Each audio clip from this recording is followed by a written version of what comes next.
Welcome to the Falmouth Chamber of Commerce. The Falmouth Chamber is dedicated to working on behalf of our members to make Falmouth a better place to live, work, and conduct business. We are committed to developing the economic, cultural, educational, and civic interests of our community and welcome the support from all organizations to achieve our combined goals. Whether you call Falmouth home, are a summer resident, or a visitor, we hope you take advantage of all that the Chamber has to offer. Carlson Printing for all your printing needs. 508-548-7303 or toll free at 1-800-696-7303.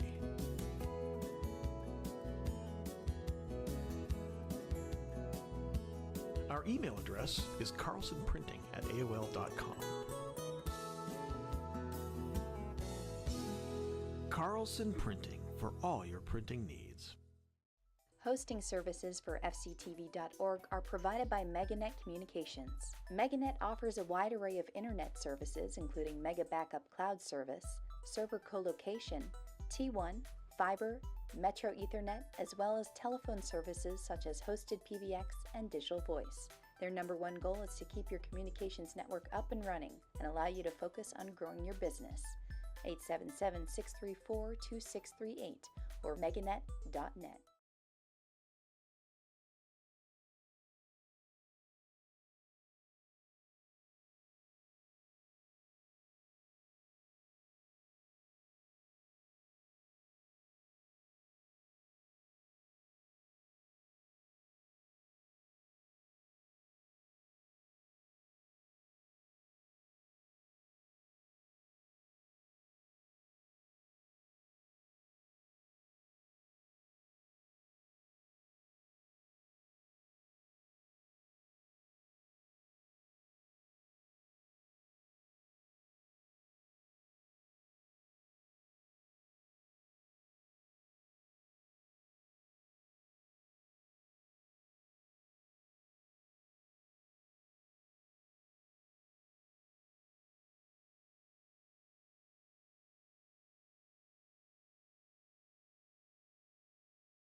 Welcome everyone to the Board of Selectmen meeting for Monday, February 25th, 2019. The first item is the Pledge of Allegiance. Please rise. I pledge allegiance to the flag of the United States of America and to the republic for which it stands, one nation, under God, indivisible, with liberty and justice for all.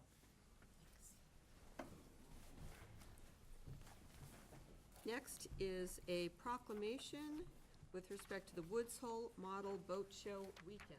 Mr. Jones.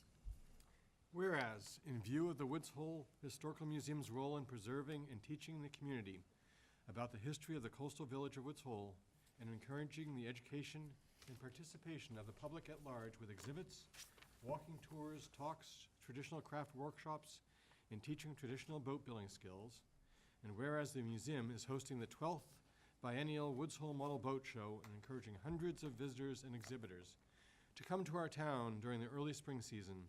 Now, therefore, we, Susan L. Moran, Megan English Braga, Doug Jones, Samuel H. Patterson, and Douglas C. Brown, as Selectmen of the Town of Falmouth, do hereby proclaim April 13th and 14th, 2019 as the Woods Hole Model Boat Show weekend. I so move. Second. All those in favor? Aye. Thank you. Thank you. Next, recognition, Ms. Braga. I just want to recognize Sarah Murphy, who is a freelance journalist. I mean, she grew up here, lived here her whole life. A lot of her family still resides here, and she has been, someone who's kind of captured a lot of pictures and stories from our community, but most recently has been working on really writing about and kind of uncovering and sharing the voices and stories of individuals who are survivors of the clergy sex abuse scandal here in our community. And she's been this week abroad in Rome, sort of meeting with individuals, documenting some of those stories with another Falmouth resident as well. So just to recognize that she's doing this really, you know, it's something that she's passionate about as a freelance journalist and as someone who really wants to tell the stories of people within our community. So just a shout out to her. I think she's traveling back now or just got back, but I expect to see further work by her and, you know, really just giving voice to those who for a long time haven't had the ability to share their stories. So thanks to Sarah, and we look forward to seeing what she's going to share in the future. Thank you. Announcements. Just Doug. want to remind folks that the AIDS group of Cape Cod is having a informational meeting tomorrow at the Jewish, I guess you call it a synagogue, and that is at 10 a.m. It's a kind of a tough time for most people, but that's what they've chosen. And that'll be tomorrow at 10 a.m. And then I guess on March 26th, they're going to have another evening presentation at the library. And they're working on trying to find a better site than the one that they had previously chosen in East Falmouth. So I don't know if they'll have any information about that. Not likely tomorrow, maybe in the March one. I'm just guessing, I really don't know. So just want to let you know about that. A lot of people are interested. Anything else? Just one other announcement. This Sunday, the Portuguese American Association, the Navigator Building on Sandwich, well, it's off of Sandwich Road on Ashumet Road, is having their breakfast. They do it each month. We do it in the off-season from the Holy Ghost, which actually is on for tonight, which made me think about it.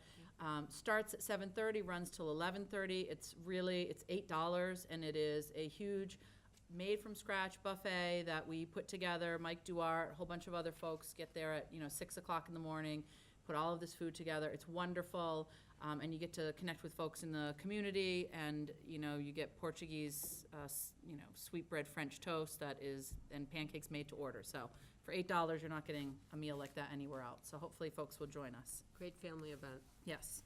Okay, the next item on the agenda is public comment. It's an opportunity for folks to speak for 2 minutes on an item that is not already on the agenda.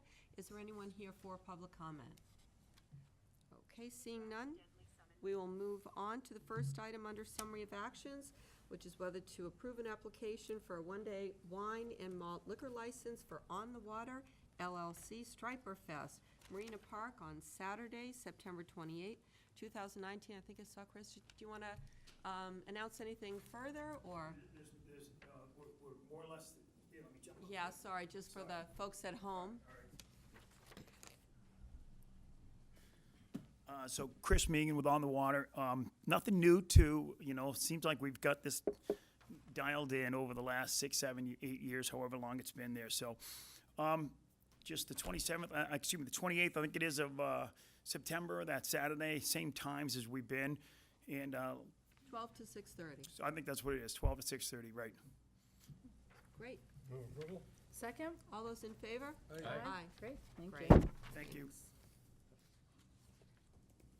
Next item on the agenda is whether to approve an application for a one-day all-alcohol liquor license for Belonging to Each Other at Trade Center Bowl located at 89 Spring Bars Road, Falmouth, for Saturday, March 16, 2019.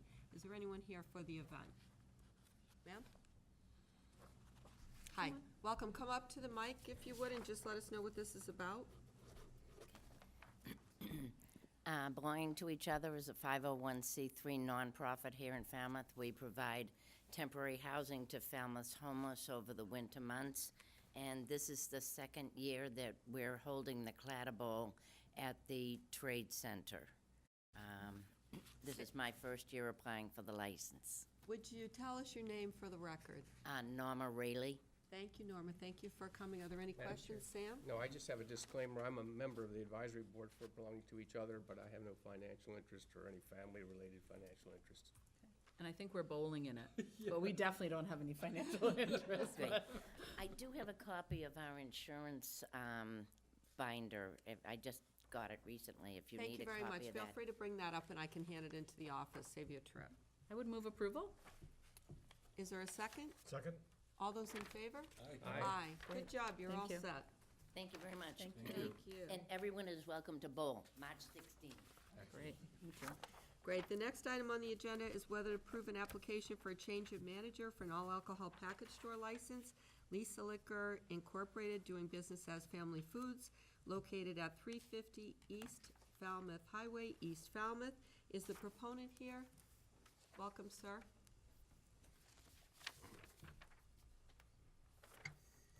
Hello, my name is Vijay Patel, and I'm here from Lisa Liquor. We are changing the manager. Everything is staying the same, no changes in operation. All right, are there any questions for the applicant? Are you the new manager? Yes, Okay, I'm the owner and manager. okay. Have you held a manager license for liquor before? No, I own the business, but this is my first manager license. And just as pro forma, just to let you remind you that you are responsible for all violations of the liquor license, and it will be coming back to you. Even if you're not there all the time, you're still the one that is responsible for it. Yes, sir. Okay, thank you. Is there a motion? I'd move approval? Is there a second? Second. All those in favor? Aye. Great. Congratulations. Thank you very much. Good evening. Next item on the agenda is whether to approve an application for a secondhand dealer's license for Home Again, located at 93 East Falmouth Highway, East Falmouth. Is Home Again here? Hi, welcome.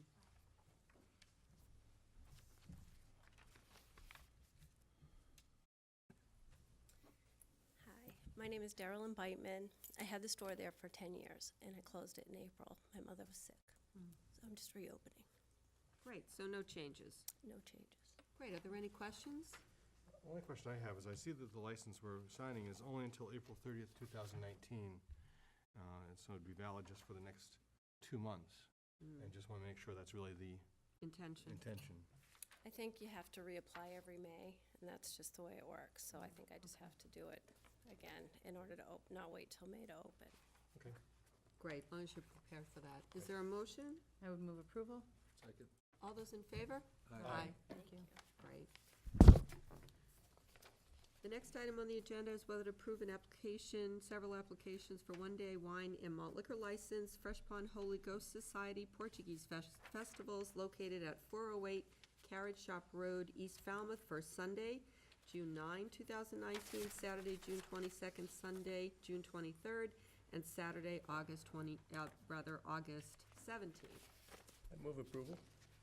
Just point out, we Just- did have a yeah, sufficient thank note from Sean Doyle of the police department asking the organizers to be in contact with the detail sergeants for those events.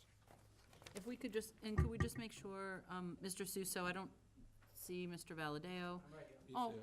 oh, I'm sorry, you're in the back. So, Come right up, welcome. so Mr. Jones was just saying that the recommendation was just to make sure that you just get in touch with the detail sergeants, you know, just in advance to make sure that everything's worked out in terms of details for the traffic flow. No problem. Good. Please, Doug. I don't think we've required a detail there before, have we? No, not, Looks like the we police voluntarily do it sometimes, Just but a heads up. They just a wanna heads up. Talk about it just in case. Yep. Okay. But I think the August one, that's road race weekend, so I don't think I'll find anyone that day. Right. So, That's right, everyone's well-behaved, so so far, after be 120 years next year, so I think we've been good. it's amazing. Amazing. That's quite a track It record. was a good crowd. So, It's great. Is there a motion? I've moved already, but Did you second? Second. Thank you. All those in favor? Aye. thank Great. you. Thank you very much. Next item on the agenda is whether to vote to approve for the Falmouth Housing Trust LIP LAU application to the Department of Housing and Community Development to include that affordable house be built at 72 Deer Pond on the Falmouth subsidized housing inventory. Mr. Suso, do you want to tee this up? I see Carla here. Thank you, Madam Chair. Yeah, this is a LIP application, as is standard procedure for us. Carla, our housing coordinator, is with us and can answer any questions that the board may have. Or Carla, maybe you want to make a few basic comments or introductory remarks. That'd be welcome. Welcome. Carla Froni, Housing Coordinator. The Falmouth Housing Trust has been working with the Affordable Housing Fund to build this single-family affordable home ownership opportunity. And typically, if a unit comes by this way through a comprehensive permit, and it's a regular LIP application, and the unit is automatically included in the subsidized housing inventory. But because this single family did not get a comprehensive permit, the local initiative program has a special category called a local action unit. So the trust is applying for the local action unit so that this can be included in the Falmouth subsidized housing inventory. I move approval. I move the Board of Selectmen approve the Falmouth Housing Trust's Local Initiative Program Local Action Unit application to the Department of Housing and Community Development to include the affordable home built at 72 Deer Pond Road on the Falmouth subsidized housing inventory. Is there a second? I'm seconding Mr. Patterson saying that. Well, that's all right. I'm seconding your approval. Fine. All those in favor? Aye. Aye. Thank you. Next item on the agenda is whether to vote to approve a request from the Falmouth Housing Corp. For a waiver of building permit, sewer service application, and sidewalk application fees for Little Pond Place Affordable Housing Complex. Ms. Clark, I see you're here. You want to give us a quick overview?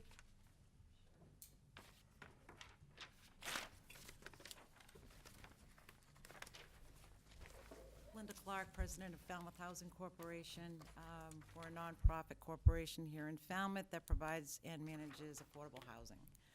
We are seeking, with the new Little Pond Place development over on Spring Bars Road, waivers for the building permit fee, for the sewer connection fee, the bond for the sidewalk, which will have to be disturbed during the construction, and for water tapping fees. These fees are directly related to construction. We are not seeking any further waivers in the way of real estate taxes, sewer, water in the future once the project is developed. But this is kind of a situation where we need every little bit we can get. The project has been in the making since 2015. With that being said, our estimated construction costs have risen, and time of construction, which is obviously money when we talk about our construction loan. So we are seeking waivers from the town. We've always considered the town a partner in this project, whereas the town does own the land. And we're looking for a little bit of help right now in seeking waivers for these fees. Questions, Doug? No, this has been in the works so long, I don't remember. Is this ownership or rental? Rental, 40 affordable, 100% affordable. Okay. Then the 100% makes sense to me. Yes. I would move approval. I just want to make sure we clarify that. I know when we've done this before, there are some things we can waive, and it sounds like the ones that are being requested are within our. Peter can Yes, clarify that. maybe Peter can just speak to that. Sure. So the wording on the agenda is to, let me just get it in front of me here, a waiver of building permit, sewer service application, and sidewalk application fees. Those would all be consistent with the Selectmen policy. The Falmouth Housing Corp. is requesting additional waivers for utility fees and the sidewalk bond. Those are not recommended. And the utility fees is a matter of the Selectmen policy of not waiving direct costs to the town. The sidewalk bond it's a relatively small issue. It's a $2,000 bond put up by the contractor to ensure that the work in terms of cutting the entrance to the driveway or private road is done according to town standard, and then that $2,000 is released if it's done appropriately. And in speaking with the town engineer, there have been numerous circumstances where that leverage has been needed to get the contractor to come back and do it properly. So we do see a need for that $2,000 bond. Again, I understand that there is a cash flow implication for Falmouth Housing Corp., so there's a reason that they're requesting it, but we would recommend the board not waive that. So with respect to that fee, isn't the building inspector required to give a certificate of occupancy? And wouldn't that access be covered in the provision to obtain the certificate of occupancy? So it seems to me that I don't know that I don't think the building commissioner has any jurisdiction over the Mr. nature of the Duffy? roadway. Mr. Duffy, quick question if you don't mind. If you don't mind, quick question.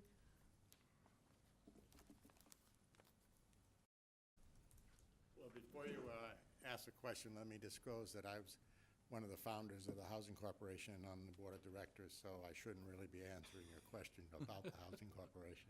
Nevertheless. Nevertheless. In general. On a hypothetical in general kind of question, so wouldn't it be the case that the building inspector to provide the certificate of occupancy would be reviewing the sidewalk in this case? I honestly don't know that. I've never really encountered that question before, but I know his jurisdiction is the building and the use of the land, which is the zoning bylaw. Whether the sidewalk would fall under that, I'm really not in a position to affirmatively say one way or the other. Thank you. Thank you very much. Doug? So the building commissioner's purview is for the buildings, and then the site plan, I think, would be a final inspection by the engineers, our engineering department, as well as the engineer of record for the project. But it doesn't really relate to the occupancy permit directly. The occupancy permit is for the buildings themselves, not the site. And that's why we have a separate engineering checkoff. And so town engineer checkoff? Town engineer, and usually the site engineer that's the applicant or the contractor will do his own checkoff and his own sign-off. But, you know, there's different levels of standards, and then our own engineering department may find that even though they may have agreed that it's done, it might not be quite up to what the town standard is. It's really a different sign-off. It's a curb cut, it's a separate thing, it's issued by the DPW office, not the building department. Okay, Ms. Clark, what would you say to that? My experience when we developed 155 Catherine Lee Bates Road with the 4 units for the Fairwinds members, the permit had to be signed off by engineering. We had a curb cut that was involved, and we could not get our occupancy permit without sign-off. All departments had to sign off. I mean, that was ZBA, everybody had to sign off before we were able to get our occupancy permit. That's my experience, and Yeah. that was last year. Mm-hmm. Okay. But just the same, you still want to have that. I was going to suggest the same thing Mr. Stodd suggested. It's not like it's a fee. It's just $2,000, and you get it back. Correct. You can have the curb cut finished and signed off while you're in the project, in the midst of the project. It's not like it holds you up to the end. Well, let's take the low-lying fruit first, Well, after Ms. Braga. Yeah, I'm just wondering, so how is it leverage on the contractor if they've posted the bond? That's what I don't understand. Well, I don't know what the arrangement is with the contractor, but it's typically the contractor's responsibility to do the work. Right, is but the- I'm guessing. It is the contractor's responsibility, although what will happen is they'll put up the bond, and in the first invoice we get, get they're the- gonna bill us out for the bond fee, and then at the end, at occupancy, we'll see that on our last invoice as a credit. But for right now, you're saying money's short at the beginning. Correct. So that's your concern. Correct. All right, so with respect to, Mr. Johnson-Stubb, the recommended ones, let's see if we can get a motion on those first. Sure, so that would be the waiver of the building permit, sewer service application, and sidewalk application fees. I would move approval of those, the waiver of those fees. Second? All those in favor? Aye. Aye. And then what are the two that are left? Utilities. Go ahead. Utilities. It was the bond that we just discussed, and it was the tapping fees for the water connection. Before we get to that, let's, is there anyone ready to make a motion on the bond for the sidewalk, the $2,000? Not a positive one. No one. Okay, the last one then, please. Is the tapping fees, that's for the water connection at the street. We are more than willing to pay for the actual taps, though they are expensive, and we were looking for the town to, we were seeking relief for the tapping fee. That would mean the town coming in to tap the water in with the taps. And can, Mr. Johnson-Staub, can you just reiterate again, is that, does this board never do that? Is it just a policy not to go down that path? What is the? So the selectmen policy is not to waive fees associated with direct costs to the town. So this is a service provided by the town, performed by town staff. So, the suggestion is that it's not consistent with the town's policy. We did speak with Ray Jack and Steve Rafferty about precedent, and we are unaware of the Board of Selectmen ever waiving a tapping fee for previous projects. Any idea what the range of cost would be for a project like this? I don't have good figures on that. It's not a simple calculation, and I don't believe that that Water Superintendent Steve Rafferty has made that calculation, but I would expect it would be in the thousands. Please. I'm hoping someone here has a better memory than I was. When was sort of the last project where we were gonna get 40, 100% affordable units for use of by town folks? I don't remember one. It would probably be a Falmouth Housing Corp. project. Yeah. It was probably 704 Main Street. 704. Right. I mean, Back in 2006. I fully respect, I understand, the sort of tangled path that it can lead us down, but I think these projects, a project like this is fairly rare. This is not, this is 40 units, and we're getting, the town is gonna get the benefit of all 40 of those units being made affordable for people that, every meeting we talk about affordable housing crisis.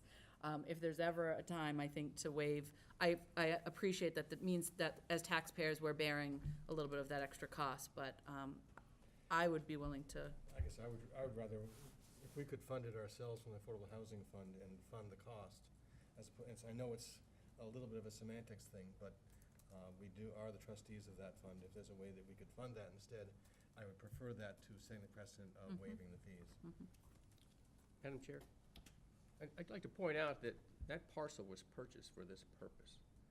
And so we've already, as a town, invested money to assure that we have some property that we could set aside and make available to an organization like the Falmouth Housing Corp. I don't see this as significant additional fee to the public, given how much we've already invested in the property itself. So I'm very much in favor of, given the circumstances, the delays in being able to start this project, knowing how materials costs have gone up because of actions of the federal government. These are significant hardships that have come along over the last couple of years, and I'm very much in favor of making an exception in this case. Megan? I'm just wondering if Doug's suggestion, if there's a feeling that it's appropriate to do, but if Doug's suggestion is something that's tenable, maybe that's a better way to address it, because it's directly, I don't know if we're allowed to do that. Maybe we can hear from Frank whether or not we're allowed to take from that fund for fees like that. Or Carla, or anyone.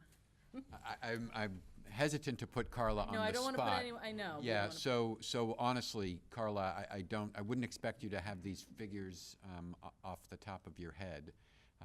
If you do, and you can give us a rough idea of what's the unencumbered balance and how projects in the pipeline relate to that balance as context for this question. And I'm gonna hazard a guess, and it's, the accuracy of it is, maybe 200% off. But in the ballpark of 10,000 is what I would suggest we might be looking at. Okay. Thank you. And after this, then Yeah. Doug. Again, Carla Ferroni, Housing Coordinator. Yes, so fees are definitely an eligible activity under the guidelines of the fund. Right now, there's about $650,000 left in the fund. I have one application before me that's under review. That application is for $950,000. And That is for 100% affordable rental units. So we won't be able to fund all of them.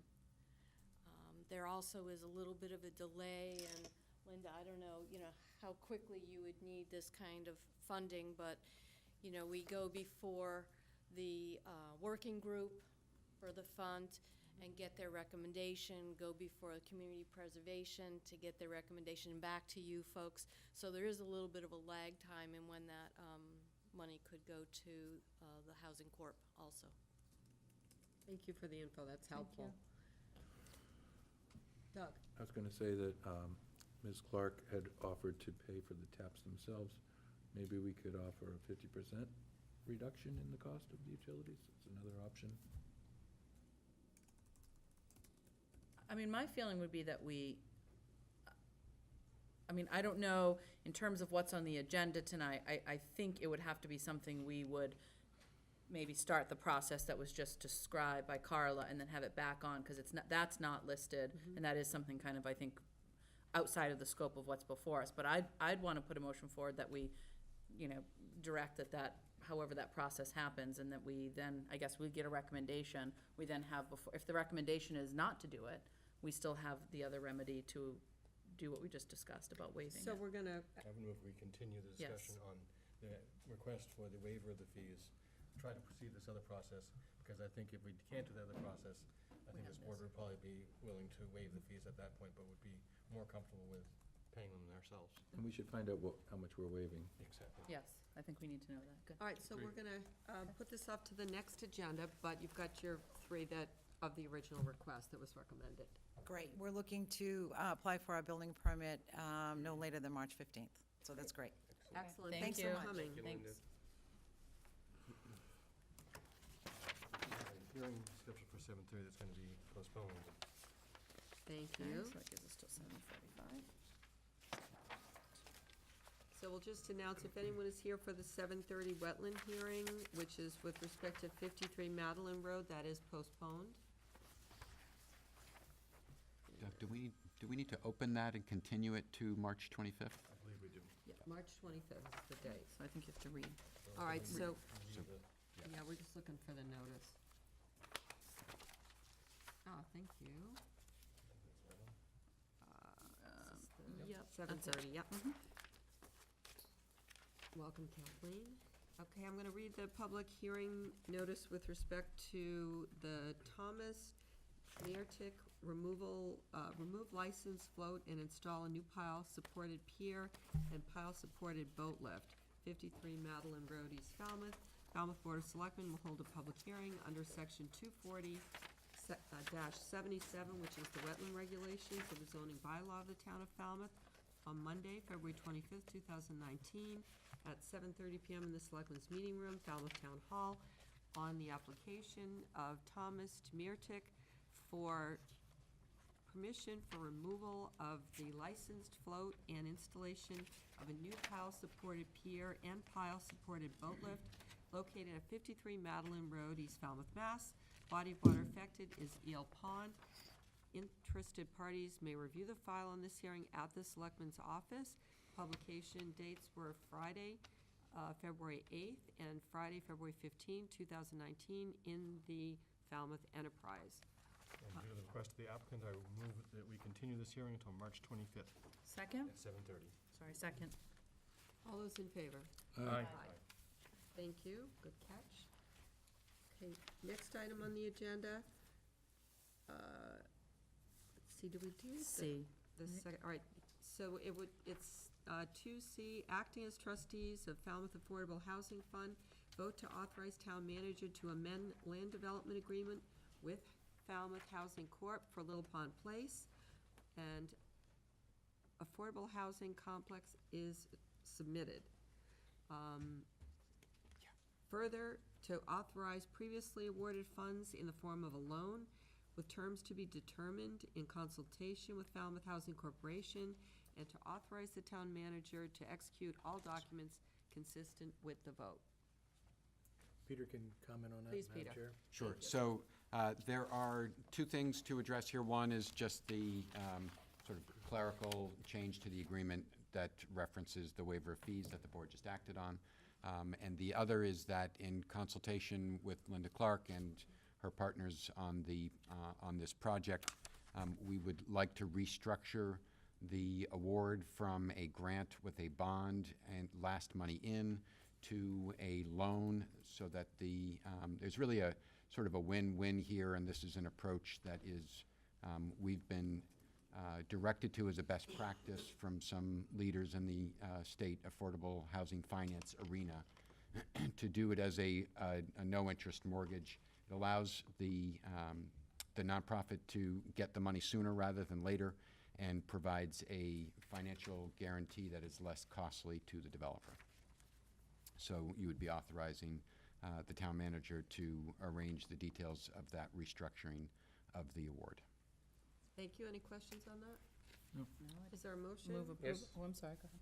Yeah, I move that we authorize the town manager to amend the land development agreement with the Falmouth Housing Corporation for Little Pond Place Affordable Housing Complex as submitted, to authorize previously awarded funds in the form of a loan with terms to be determined in consultation with the Falmouth Housing Corporation, and to authorize the town manager to execute all documents consistent with this vote. Is there a second? Second? All those in favor? Aye. Aye. Great, thank Thank you. you. Thank you. Next, we have on the agenda, authorization for the town manager and town council to respond to an open meeting law complaint by Ron Beatty received February 12th and February 14th. If I'm not mistaken, these both have to do with Mr. Beatty wanting the address of town hall in addition to just naming town hall. Both of them, right? That's Right. Yeah. I would, So- oh, sorry. And it, I mean, that would have been something that could have just been requested, I suppose. Please? What would be the appropriate response, rather than to go into a legal, Well, debate? now Would we we have just to. say, can we just say? We've we're already happy just to- put the address on. Happy to put the address in the Which future? we've But done. he's filed it, so now we have to, Oh. we have to have, town manager has to respond now. And town because- council has to. Excuse me, town council, excuse me. Right, prepare that response. Okay. And so I need a motion to authorize. So moved. Is there a second? Second. Second. All those in favor? Aye. I might mention that the Finance Committee is similarly protested. Correct. I'm just gonna pass this along, I think that'll only need one signature. Great. Next item on the agenda is to vote to approve a grant of license to Peter and Diane Worth for them to enter upon and use a portion of the town's property to construct a retaining wall on their own property at 88 Gardner Road in Woods Hole. Are the proponents here? Mr. Sousa, do you want to tee this one up? Madam Chair, I'm not totally familiar with this, other than the fact that I had a brief interaction with their legal counsel, as I recall, and this involves the need to essentially trespass, but temporarily on town property to construct this retaining wall. I believe a license agreement was drafted by town council, and it looks like somebody is here, unlike what we thought. Welcome. Hi. Hi, please introduce yourself. I'm Matt Terry. I'm an attorney with the firm of Ament Clower at 39 Town Hall Square, and here in my capacity representing the licensees, Peter and Diane Worth. Can you tell us a little bit about what you're requesting? So my clients have owned the property for quite some time. There's a sizable wall that runs right on the licensee's side of the property that it's adjacent to the public townway and runs the length of the townway. And it's reached, the current wall's reached the end of its useful life, so they're just replacing what's already there and making some improvements along the way. But obviously they can't do that without encroaching onto the townway to be able to excavate and replace the existing wall. Great, any questions? If you were replaced in kind, in size, and it's not going to get any wider, any taller? Yes, and we have to go through the Conservation Commission process as well to obtain an order of conditions. And that means it then comes back to us again. Yeah, that's right. Yeah. So we'll be discussing with them, but the plan is not to enlarge the wall or to encroach onto town land. Doug? Okay, I was just gonna suggest that maybe we should have some sort of a site plan or something to review of what we're granting, but if we're gonna I think have that another look at it, then coming back. we'll be okay. We'll come back with that. Yeah. Okay. There's a preliminary existing conditions plan, if that's helpful, that I have with me, but other than that, everything else is still in draft form at this point. I just forgotten the process is the license first, then Conservation Commission, Then and back then to comes us. back to us again. So- Okay, then. Then, given that we'll see it again with more information, I would move approval so that they can move forward with the license, with the process. Second. All those in favor? Aye. Great, thank you. Thank you. Next item on the agenda is to vote to temporarily relocate voting for the voters of Precinct 2, which is currently at the Recreation Center, 790 East Main Street, and moving it to the Senior Center at 300 Dillingham Avenue. Are there any questions? Is there a motion? No, so move. Second. All those in favor? Aye. Great idea, Michael Palmer.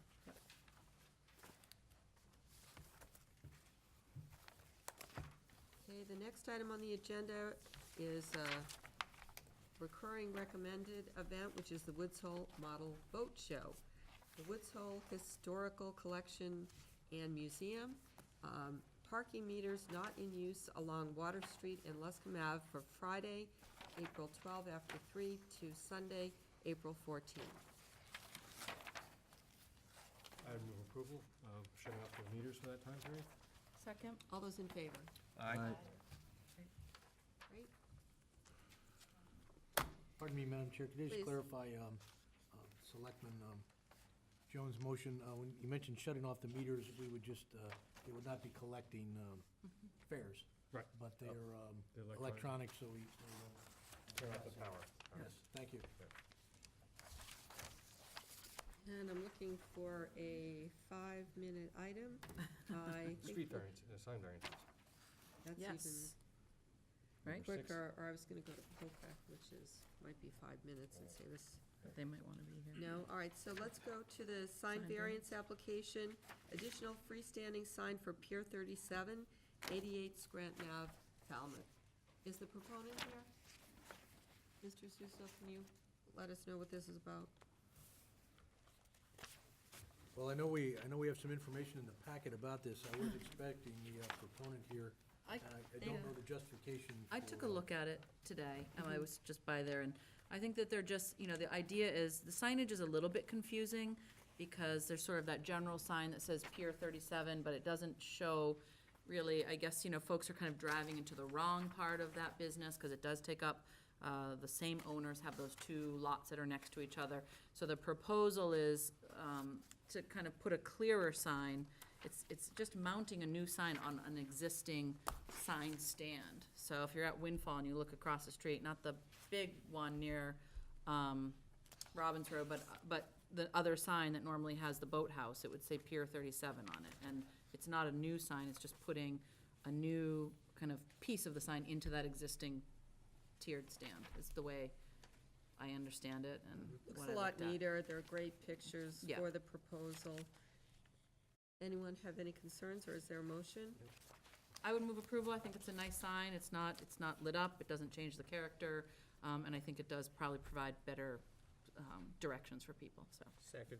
All Just those- because the Sure. topic is up right now, just when we get around to renewing the licenses for Pier 37, I hope we can get a report from the police department about how things went this summer.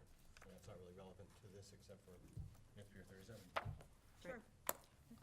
We have a motion and a second. All those in favor? Aye. Great. The next item we'll take will be the next sign item, which is a request for a sign variance off-premise promotional sign for Fresh Pond Holy Ghost Society Portuguese Festivals located at 408 Carriage Shop Road, East Falmouth, for Sunday, June 9, 2019, Saturday, June 22nd, Sunday, June 23rd, and Saturday, August 17th. I would move approval. Same Second. signs. All those in favor? Aye.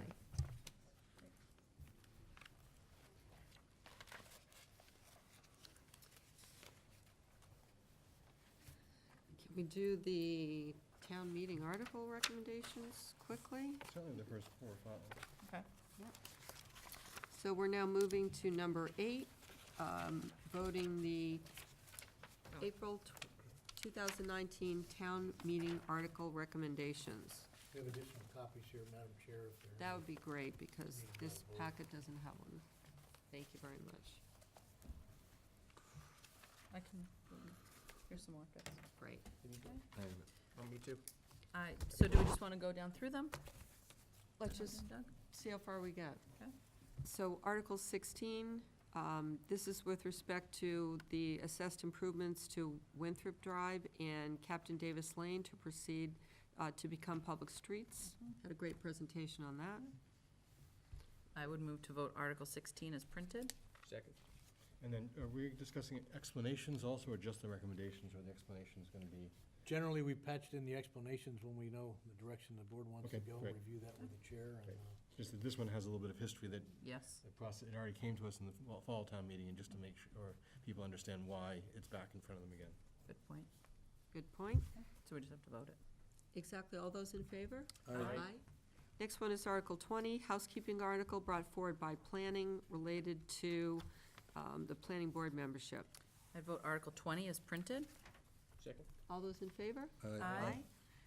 The next one is a petition article from Gerald Patamus relating to zoning and accessory apartment bylaw. Planning board will have the primary recommendation. My question about the next 5 of them, do we want to come up with a policy about the planning board recommendations? Is that something we do want to make recommendations on, or is that something we leave for them to make the recommendations? One of the things I do like on the CPC articles, those are all CPC recommendations, but the finance committee does make a concurrence recommendation. And I think that could be our option, whether we wanted to, and we could decide whether we felt like joining in on the planning board or just leaving it to them. I like the opportunity for a selectman to read in, Okay. To read in, is it? meaning to make a recommendation. It's not necessary, no action is necessary. Well, at least when we get the CPC articles, there's a recommendation already made, and we can concur with that recommendation. Here, we don't know what the recommendation is yet. So I think we're I think that's a jumping good the gun. point. I think that's a good point. Yeah. So we'd have to do it in our In a meeting different right order. before town meeting. Yeah, exactly. So, Good point. yes, but later. okay, you Okay. make a recommendation on the town meeting floor. Floor, yeah. And so do you want to hold all of the, let's see, 21 through 25? Right, Yes. I would agree with Sam, for us to make a recommendation without the planning board first having made theirs. I Right. don't think it's appropriate. So the timing just suggests we have to wait. Okay, and the timing is perfect for And we'll 7:45. pick up again on Article 26 after the public hearing. So the hearing for 7:45 is with respect to the flow-neutral bylaw, evaluation of request for variance, Homes in McGrath, 24 Spencer Baird Road, Woods Hole, parcel 49A06000D044. Hi, Mike. Notice is hereby given that the Board of Selectmen of the Town of Falmouth will hold a public hearing on Monday, February 25th, 2019, at 7:45 in the Selectmen's Meeting Room, Town Hall, Falmouth, Mass., on the application of Homes in McGrath, Inc. for a wastewater flow variance under Chapter 180, Section 56 of the Code of Falmouth, the so-called Can't you put it up on the screen? flow-neutral bylaw for a proposed renovation to add 3 additional bedrooms to an existing single-family house at 24 Spencer Baird Road, Woods Hole, in Falmouth, parcel 49A06000D044. Per order of the Board of Selectmen, publication date was February 8 in the Falmouth Enterprise. Mr. McGrath, welcome. Good evening. My name is Michael McGrath. I'm the president of Homes in McGrath. I'm a professional engineer and land surveyor, and my firm filed the application. The town has a flow-neutral bylaw that basically says every existing house is assigned a flow of 440 gallons per day. That's really a peak flow. And so what the bylaw says that if you're going to increase the, or you propose to increase the flow, you have to prove that you could get a conforming Title V system on the lot, and the bylaw also says you can look at the water main readings. So what we did is I've given you first a package. The first thing is a highlighted copy of your GIS map. Then I gave you photographs to show you what the existing structure looks like. It's a pretty large structure in Woods Hole. And then I gave you a copy of a letter that we wrote to the Board of Health. And basically what Title V says that if you have a certain number of rooms, over 9, you add up all the rooms and divide by 2. So under Title V, this existing structure, after you alter it, has got a total of 8 rooms. So, I'm sorry, if you have more than 8, you divide by 2. And the architectural plan shows there are 9 rooms. So when we divided, it actually, under Title V, we're only required to have designed a 4-bedroom system. However, some of the town staff was uncomfortable with that because there are more rooms labeled on the plan than 4.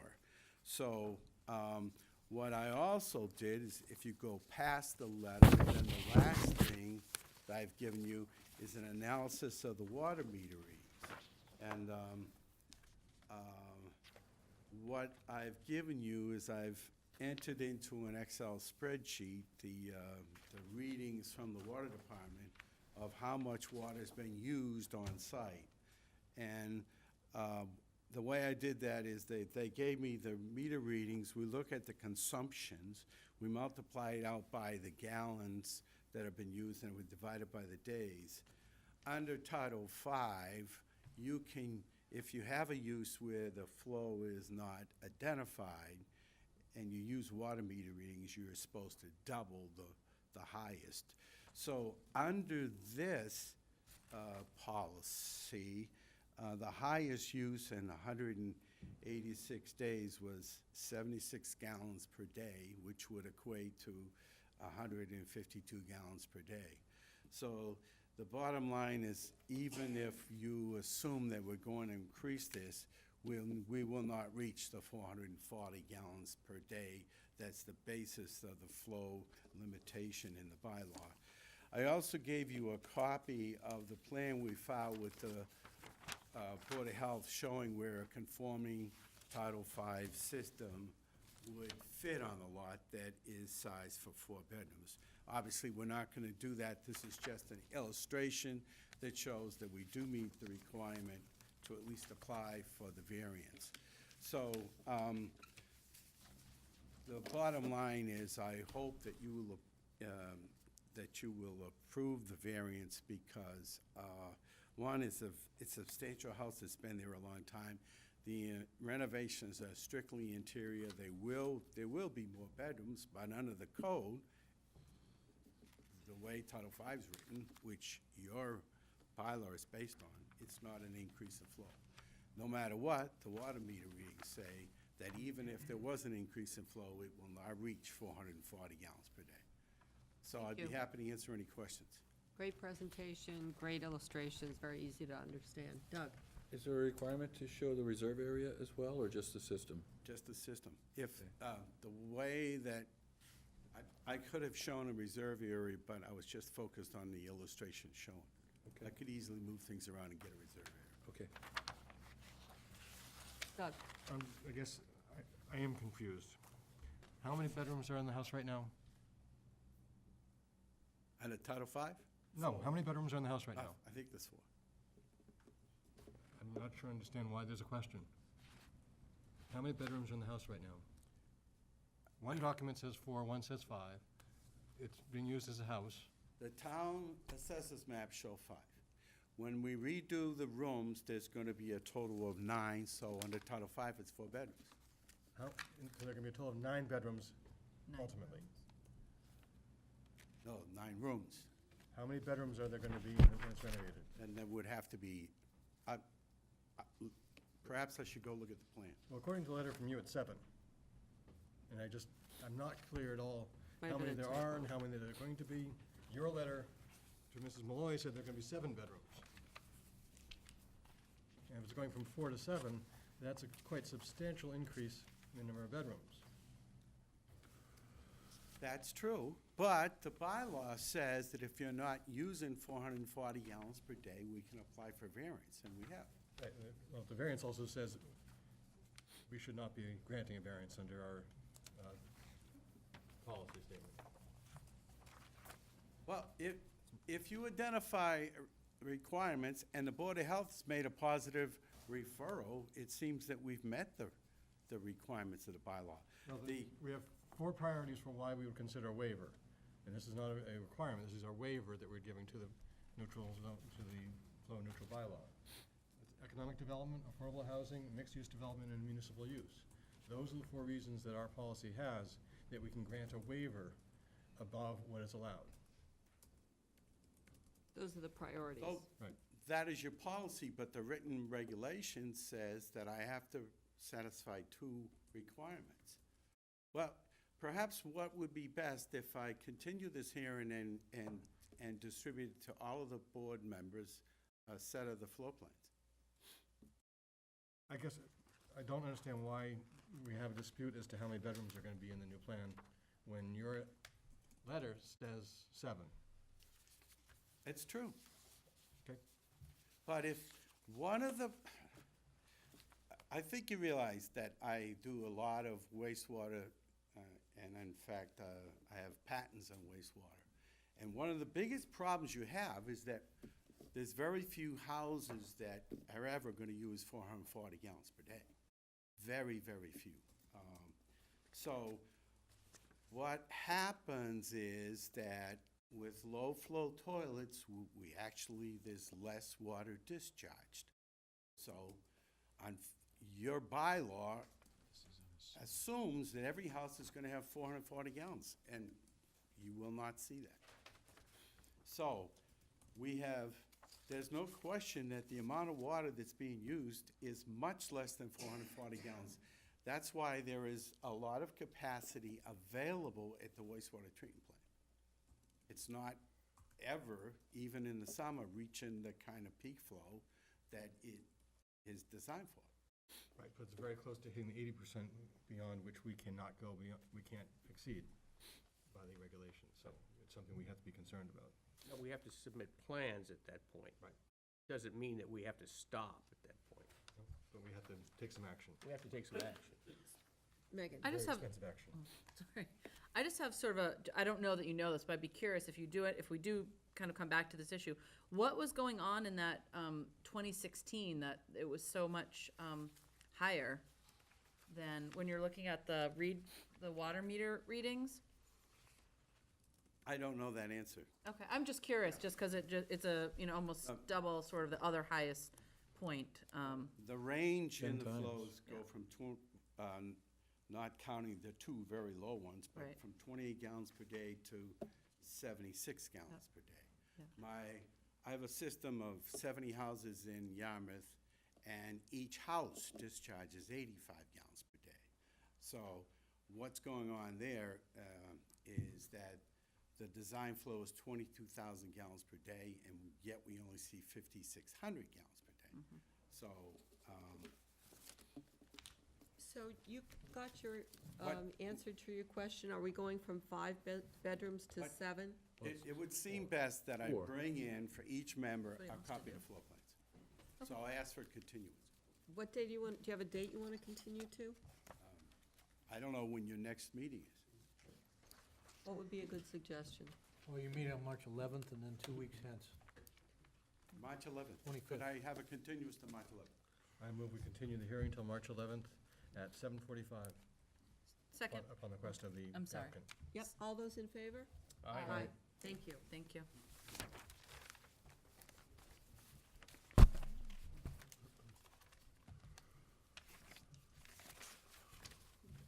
Who's keeping these?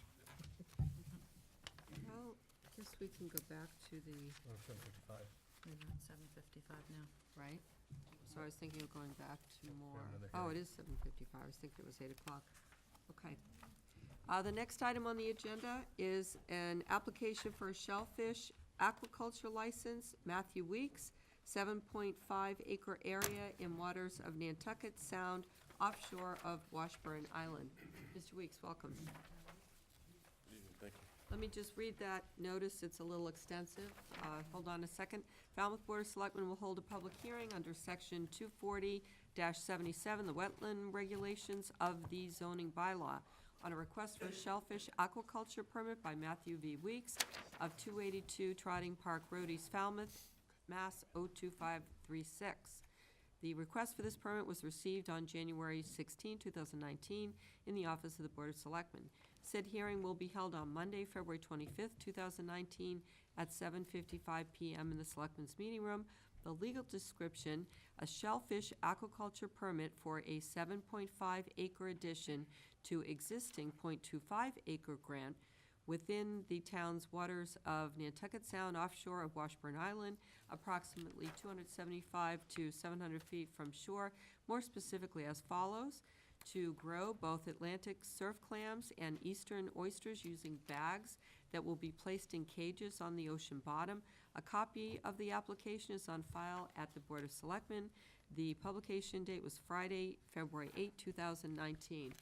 Thank you. Welcome. Thank you. Tell us about this request, please. My name's Matt Weeks. I'm a full-time commercial fisherman, and I've been growing shellfish in town for the last 12 years. And we've had a small grant off of Washburn Island there, a quarter acre, that we've been experimenting around with growing surf clams. And we're looking to expand that operation to 7.5 acres, just further down the island from where we are now. All I'm asking for tonight is for the Board of Selectmen to write a letter to the Division of Marine Fisheries requesting a resource survey of the area, the next phase in the permitting process. Are people eating surf clams now? Yeah, well, the surf clams, most people are familiar with the offshore large 5-inch surf clams. There's a developing market for sub-legal size surf clams, so like an inch or half-inch for, they call them butter clams is a new market term. That sounds better. Yeah. If you had said butter clam, we wouldn't have butter asked if people were clams eating them, because of course they are. They treat them as like a pasta clam or like a steamer even. Sounds good. Other questions? Doug? I can't really tell from the map. Is this in the large bay side or the other side? Yes, it's in the sound, yeah. Okay. Is this gonna take away any water skiing ability there? No, unless they like to ski around rocks and. Yeah, okay. There'll be a few buoys, maybe 20 buoys. You wouldn't notice if it's any different from a commercial lobster operation or anything. Megan?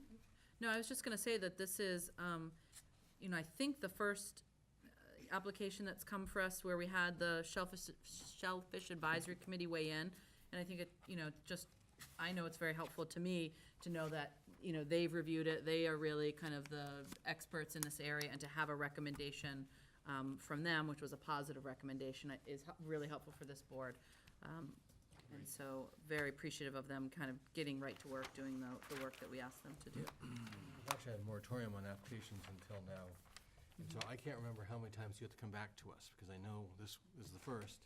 Right. I'm not sure if you're coming back to us one or two more times. There's about 10 other agencies I have to answer to first, and then I'll come back to you all with the final. Once all those agencies have approved it, Then you come back to us Army Corps again. and everybody else, then I come back to the final approval from y'all.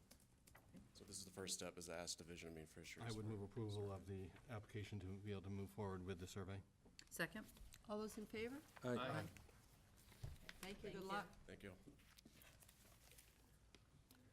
Actually, on hearings, do we need to take? Oh, That's sorry, all right. Matt. That's what I was gonna Hold say. on one sec, I just want to take some comments. We were derailed by the butter clams. We just were, all started just one sec. Is there anyone here who would like to speak in favor of this application? Seeing none, is there anyone here who would like to speak against this application? I move we close the hearing. Second? All those in favor? Aye. Great. I now will officially move that we approve this application for the purpose of the survey. Second. All those in favor? Aye. Great. All Thank set. you. Double vote, you're good. Exactly. Now we're gonna change our vote. Yeah. All right, back to, are we close enough to 8:05? Yes. In that case, we'll go with the next hearing, which is the flow neutral bylaw evaluation of request for variance, Falmouth Commodores, the Ray Paltz Building at Gov. Fuller Field, 744 Main Street, Falmouth parcel 3921001000. Notice is hereby given that the Board of Selectmen of the Town of Falmouth will hold a public hearing on Monday, February 25th, 2019, at 8:05 p.m. in the Selectmen's Meeting Room, Town Hall, Falmouth, Mass., on the application of the Falmouth Commodores for a wastewater flow variance under Chapter 180, Section 56 of the Code of Falmouth, the so-called flow neutral bylaw, for a concession stand at the Ray Poltz Building at Governor Fuller Field at 744 Main Street in said Falmouth parcel 3921001000. Publication dates are February 15, 2019. Is someone here for the Commodores? Hi. Welcome. Come right up, please.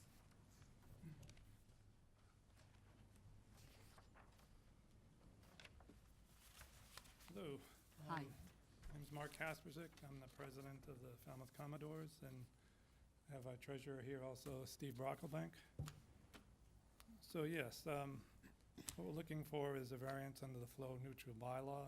I mean, part of that request needs to be backed up by a letter from wastewater treatment superintendent to make sure that, you know, we're meeting the bylaw in terms of flow, that the use during the summer, you know, based on seating, based on, you know, attendance too, is being met.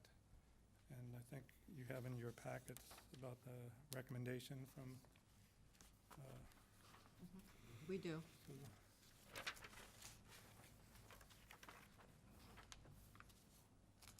So, you know, the plan is to, now that the building's, you know, available, to create a new concession stand. We have the one that's currently down the back end of the field near the press box, which, you know, Artie Robichaud has been running for a number of years now. And I think we all know it's sort of in dire shape, very small. We cannot really do much with, in terms of expanding it and making it, you know, much better, useful building, because conservation issues are nearby with the wetland there.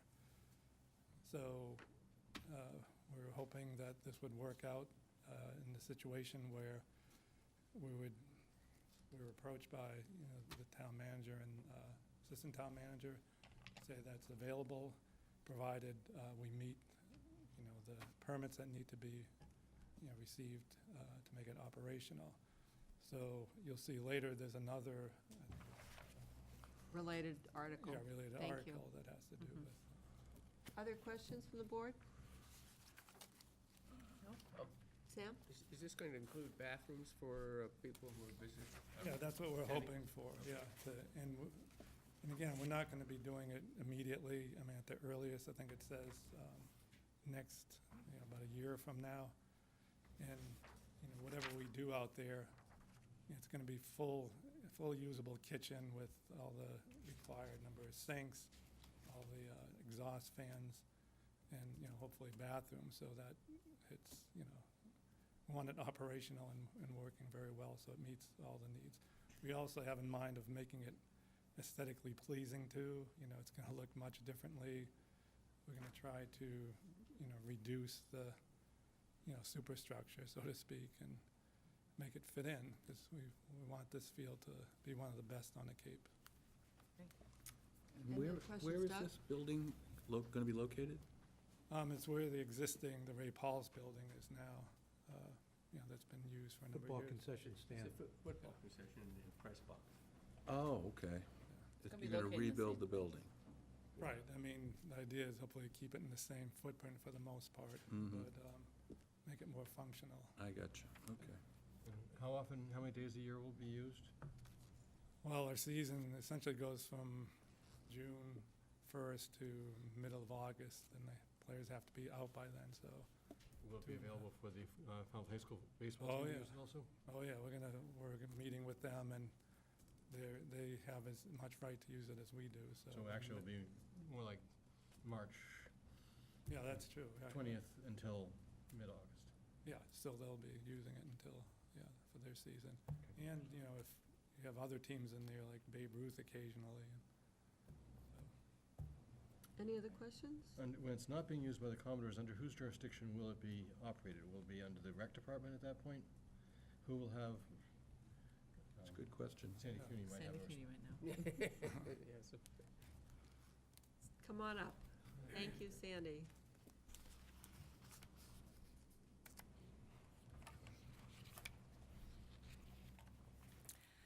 Sandy Cooney, a member of the Recreation Committee. Been a member for many, many years. Last year was my step-down year, but I did attend some of the Recreation Committee meetings, and I do remember when the Commodores came before Recreation Committee to discuss possibly expanding. I think I was shaking my head. There was never a formal vote taken, and to my knowledge, no further discussion.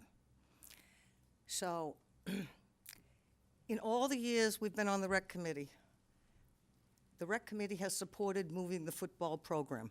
It's been in the local comprehensive plan as a priority for many, many years. And one of the reasons is so that we could expand outdoor, year-round, comprehensive recreation. It was never intended for the Commodores to expand. I'm a firm believer that when the football program is moved to the high school, that building and those bleachers should go too. And we should be able to sit down with the engineer department and really look at that parcel of land of how we can develop it. We have a new senior center going there. We have to relocate our playground. We have to relocate the track because the road now goes down there.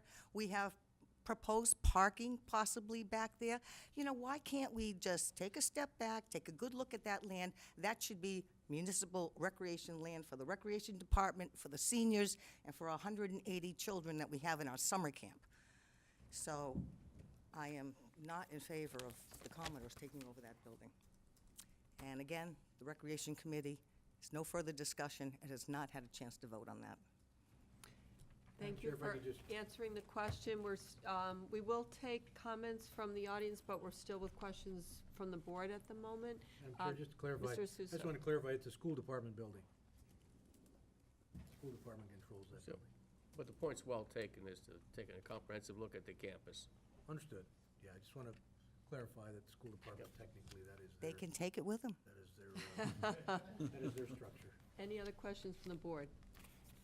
If I could just add, the only urgency to the request is the timing of the senior center site work and the sewer connection. So that's the reason that this was expedited onto the agenda, so that if this was a direction that the board wanted to go, the Commodores could be given authority to finance the connection of the sewer to the Paltz building. Okay, appreciate that. Anyone else before we move to the audience?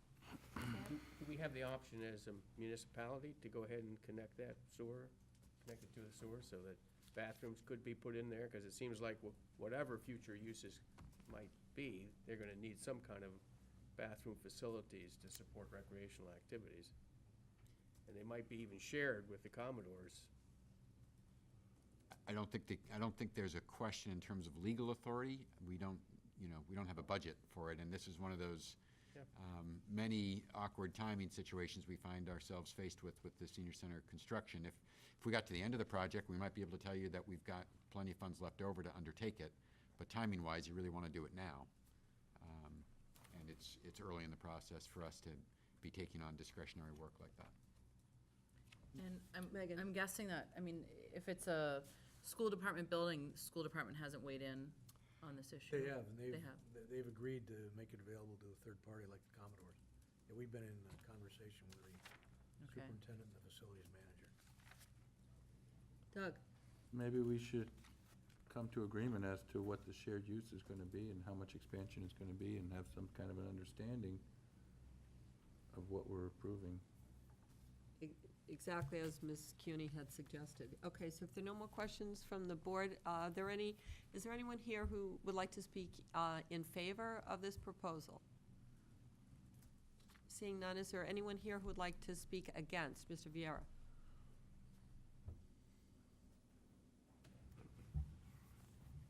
Good evening, Jim Vieira, Chairman of the Council on Aging. It was always the Council on Aging's hope that this building would get removed someday. You know, when we established the site at Gus Canty, we were all aware that this building was going to be surrounded by pavement. So we have 0 green space around that building. If that building wasn't there, we would at least have a vista. We've designed the building so that some of the most public spaces face the back. The wellness center, the activity room, the cafe, and the patio all face back towards where that building is. If the building wasn't there, we'd have a lovely vista out across the field towards the pond across Dillingham. That being said, I also understand that the Commodores have legitimate needs. I think that if we, and supporting Mrs. Cooney's suggestion, if we were able to take some time and look at the entire parcel and also include possibly across the street the old senior center as part of that municipal campus, because really and truly, even though it's not contiguous, it's really still could be considered part of the overall scheme. I think that probably some arrangement could be come up with.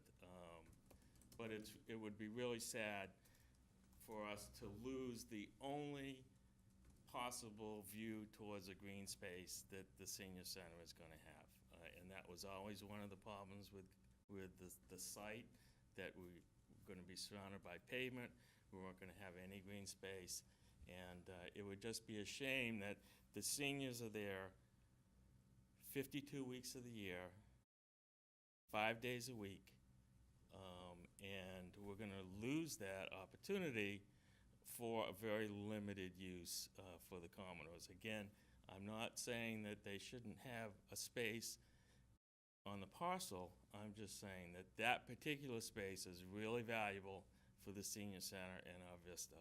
And so I would really encourage you to take an opportunity and maybe put a team together to try to look at the whole thing. I have been speaking to the folks down at the site, and we can probably buy a little time on getting that line in. Not a lot of time, but probably a couple of months to figure it out. Certainly that line has to be in if it's going to go in there before the end of the summer, July, August. But we can probably make it work until then and leave that availability open until that point, and that's what I've been told. I would ask that we take an opportunity to really look at the site and see if we can't come up with a better arrangement than utilizing that building and blocking our vista. Doug? I think Megan was ahead. Go ahead. All right, well, I was going to suggest that maybe we could run past the building and make a dead end, and then determine a better location for the building and make a connection later. I think Mr. Johnson, stop us, there's no money in the budget to do that line. That the Commodores, I think, would be paying for that line if they get this. But without the promise of that, who's going to pay for dead-ending that line to that spot? Could I weigh in on that? We've put in our line already from the street to between the police station and our new building with a 6-inch sewer line. So that's in there already to that point. If the civil engineer looks at it and says that that 6-inch line is capable of also taking the flow from whatever the Commodores are planning, then that line would only need to be extended from there to wherever it goes in the back. It's already there.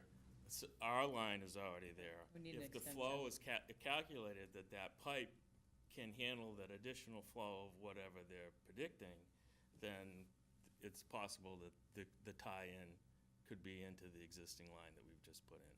I don't know if that's the case. That is just a calculation that our civil engineer would have to undertake based on whatever the Commodores are predicting for the kitchen and the number of bathrooms and all that. Megan?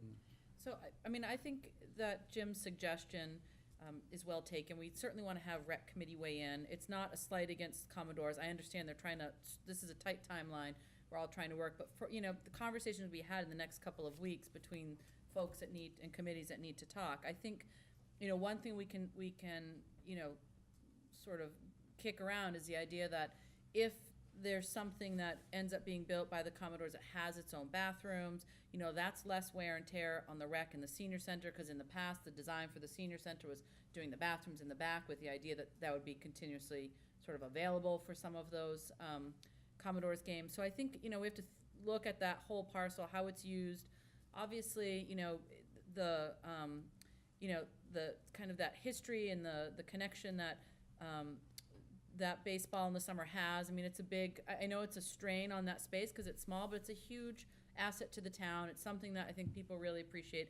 It you know, to me, it is tied into the idea of recreation. It's very inspiring to a lot of young girls and boys to kind of see that level of play and see it close up and for free for a lot of families who, you know, it's just not going to be the budget to get to Fenway or to other places. So I would suggest that we try to put together, it doesn't even have to be a formal, I mean, it doesn't really have to be a formal committee, but we leave some time for some conversations to take place between rec, maybe the senior center and the Commodores, if we do have a little bit of time, as Jim is suggesting, and we won't hold you to it, but if there's an estimate that that's possible. And I would agree with Ms. Cooney that certainly the plan all along, and Mr. Viera, the same thing, that building and those bleachers were going to be gone. That was a part and parcel of the plan of the senior center there. That they were not going to be there. The bleachers are the ones that are for the football, are in terrible shape and are dangerous and need to be removed no matter what. The Pulse building is not in that much better shape, and the idea all along is those were not going to stay. And that I think certainly to have the Commodores, a place to have a bathroom closer to the baseball field and not in the way of either the senior center or the rec center makes a lot of sense. Especially, I'm sorry, I was just going to say if it ties in with some of the plans they have for kind of renovating that, you know, doing the stuff that you're going to do and some of the improvements that have to be done to that stand. So, yeah, I think it would be best to kind of get some folks together to kick some ideas around and then come back. To continue this Yeah, here. yeah. Doug? And I would think that a new building in a new location would be less disruptive overall, because then they'll be able to use that right up until the time to take it down. The new building would be ready, so there'd be no interruption in service. So the Board of Selectmen would like staff to read in the rec committee and to extend this hearing for the time that would take. I'm thinking at least a month. Mm-hmm. And I'd say rec committee and the Senior senior. In senior, of center. course. Yep. Absolutely. Do you have a suggested date? So March 25th would be a month. That's a little on the tight side, but then we get into town meeting. I don't know, do we have a selectmen meeting late April? I mean, that may be pushing it on our timeline. Well, Jim said that we might be able to get away till July or August, and Yeah. I think April's a better idea than March. Yeah, I think we're going to need some time if we're going to both have community input and have some any sort of technical work done on site planning. So what's the last meeting in April? Are we meeting on the 29th? I have the Susan? 29th as a joint meeting, though, Yeah, right? yeah, the 29th is a joint meeting, the 22nd is your last regular meeting. Yes. So It's Earth Day. that's appropriate. So do you want the 22nd? I would say the 22nd. That gives a little bit of time. So For who wants everyone to to make meet. that motion? We're not going to close the hearing, we're just going to continue it, right? We're just going to continue I it. would move we continue the hearing until April 22nd at 7:30. Second. All those in favor? Aye. Thank you. Next item on the agenda is under business, the town manager update on staffing in recreation and beaches. Mr. Suso. Thank you, Madam Chair, members of the board.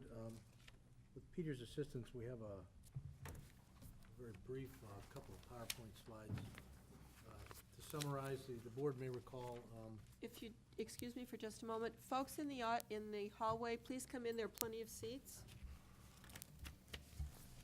Go ahead, Mr. Suso, I just wanted to take that. the board may recall, at a recent meeting, there was a discussion by a member of the, or a question raised by a member of the beach committee. I had suggested that, with the concurrence of the board, that I'd meet with beach committee members at a mutually convenient time and discuss and clarify staffing questions. And that meeting has taken place. and we appreciate the opportunity to meet with the Beach Committee. I know our chair is here this evening as well. And we also had a little bit of a further update. I know contrasted with that, this board has had a couple meetings with, at which members of the Recreation Committee have commented as well. Peter's assistance would provide a little summary reminder of where we are with beach staffing and recreation staffing as well. So I'll let Peter carry that one. Thank you, Mr. Johnson-Star. Before you start, could I just ask one question? Could we just review quickly, how many times have we really talked about this? I mean, we Is that talked. going to be part of the presentation, some history? So this was, let's see, the history of this issue, I think, started with a email notification to the board that we had a vacancy, and we were looking at a way to encourage collaboration and cross-training and support among the two departments, and that a vacant position was to be restructured. And then this is going to be, I think it's just the second time that it's been formally on the Selectmen agenda. The town manager, Selectman Moran, and I also met with the Beach Committee last week. Okay, thanks. So this is a slide just showing the organization chart for the beach department, and it shows the current staffing structure and the proposed staffing structure, and there really is no change. And if you were to go back further and look at 2017 and earlier, the only change that you would see in the staffing structure is a title change from assistant beach director or beach superintendent, I think it might have been, to beach coordinator. Is there a change in whether or not it's year-round or seasonal? No. Okay. It's unchanged. I thought we had a year-round, part-time. So there may have been a change in the availability of the person in that spot, but there's no change from a budgetary or management perspective that says that that position is limited in the time of year that it can serve. Okay. I think as a practical matter, I think the person that is in that position now is not available on a year-round basis.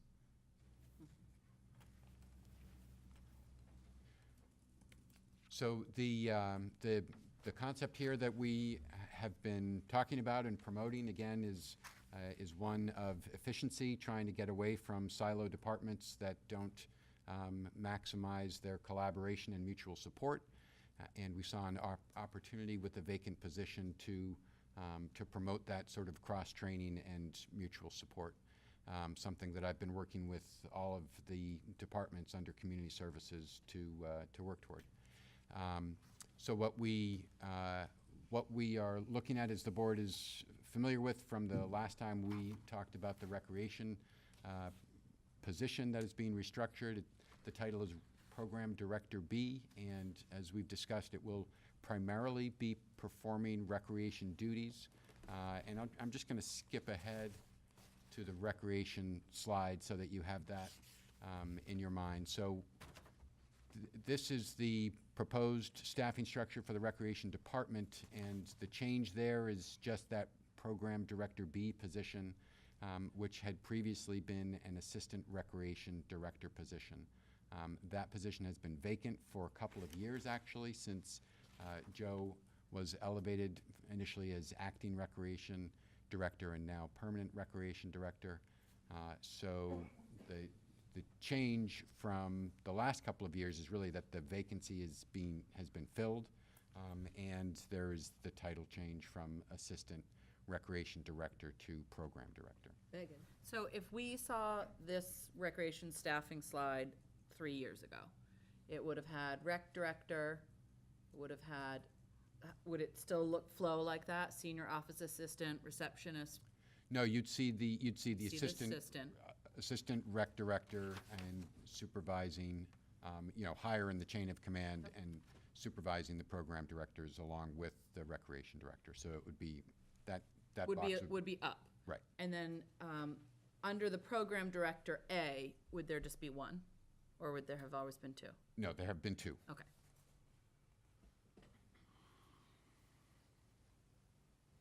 So I think I've touched on some of these points. We're promoting cross-training, and the point of emphasis here is there's no reduction in the beach staffing whatsoever. In fact, the beach staffing is unchanged in their seasonal complement and their year-round complement. We have had some discussion with Chairman Paul Moskowski of the Beach Committee and Bruce Magardo about adding an additional position.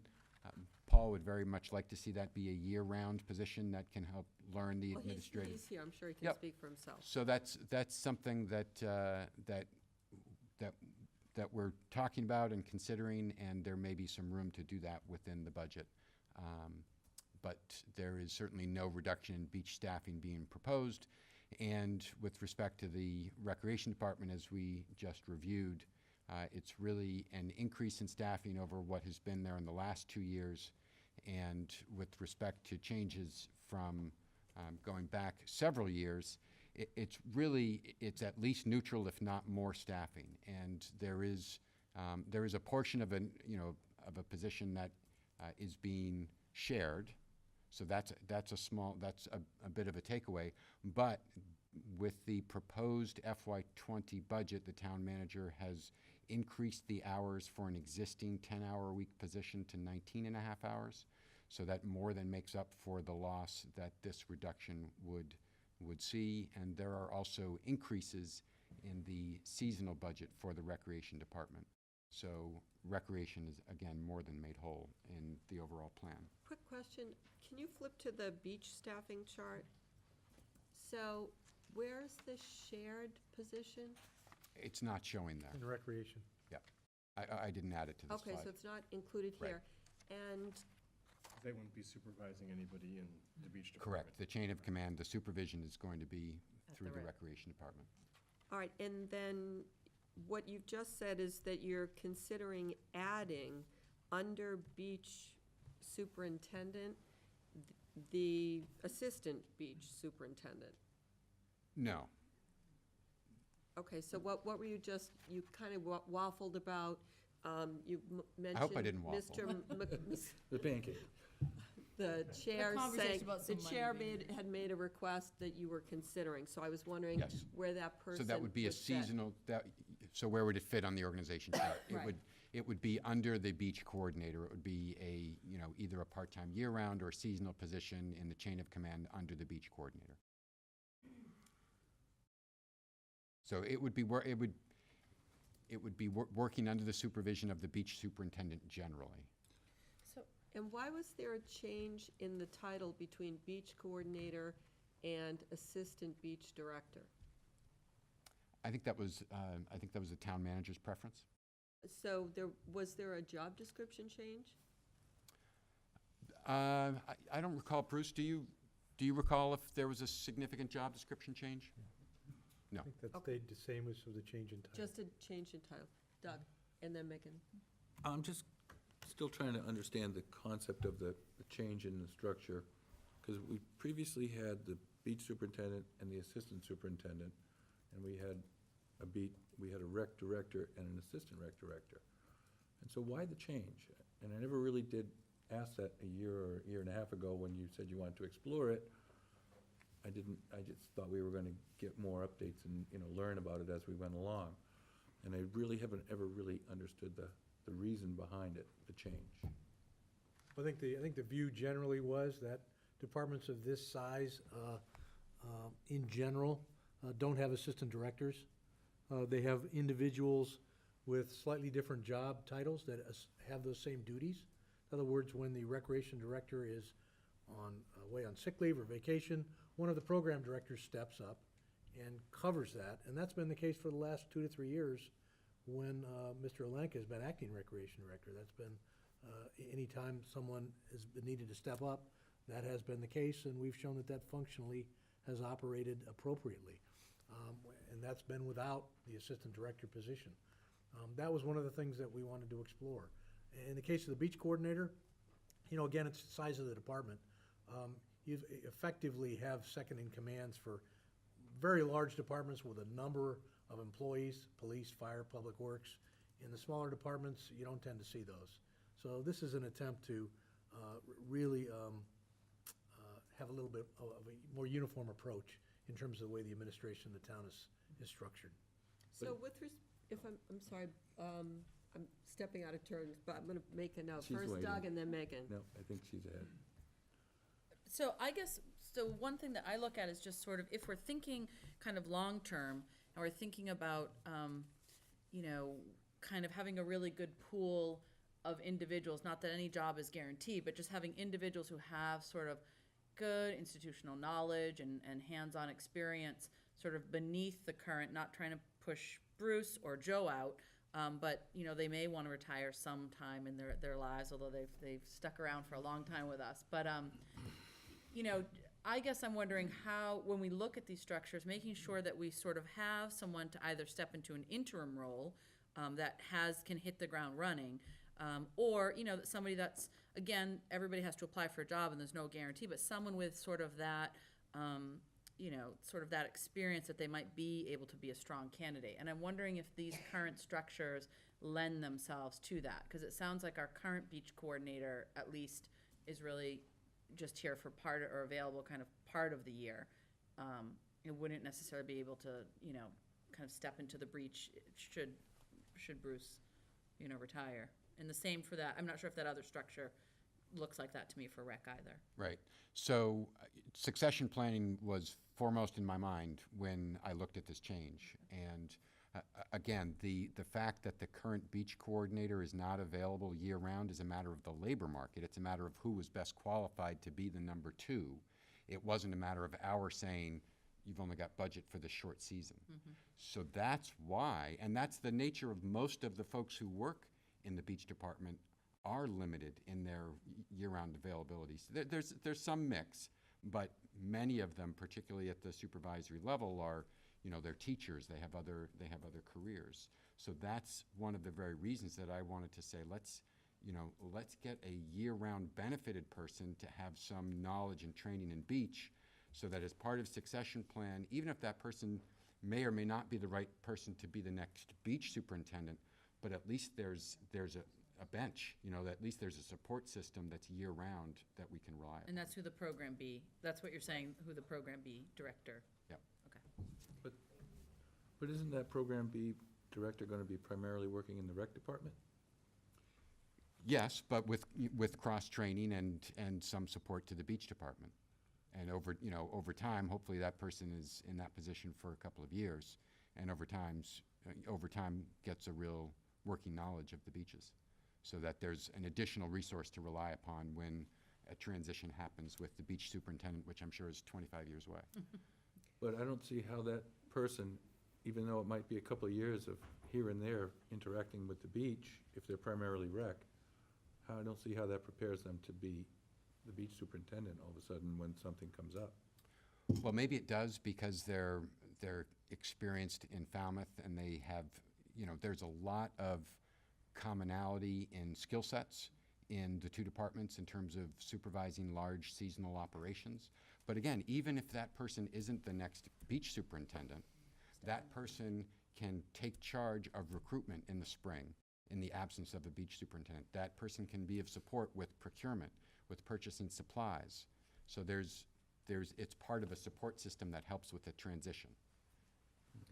The point I was thinking when you mentioned, you know, the way departments are run and sort of stepping down from having the assistant supervisor to a beach coordinator because size of the department, it isn't Falmouth, you know, one of the biggest beach systems. I mean, certainly on the Cape, we've got probably more miles of shoreline and beaches. So I don't know that the analogy for department size really works for me. I want to move this, because we've got such a full agenda, to town council, just to give the Board of Selectmen parameters in terms of what the board's role under the charter is with respect to, you know, this kind of discussion of staffing of departments. And after that, I know there are some people here. Thank you for for Rec Committee coming and for the Beach Committee coming, and so, Mr. Duffy, if you'd like, go to the podium while I'm chit-chatting, that would be great.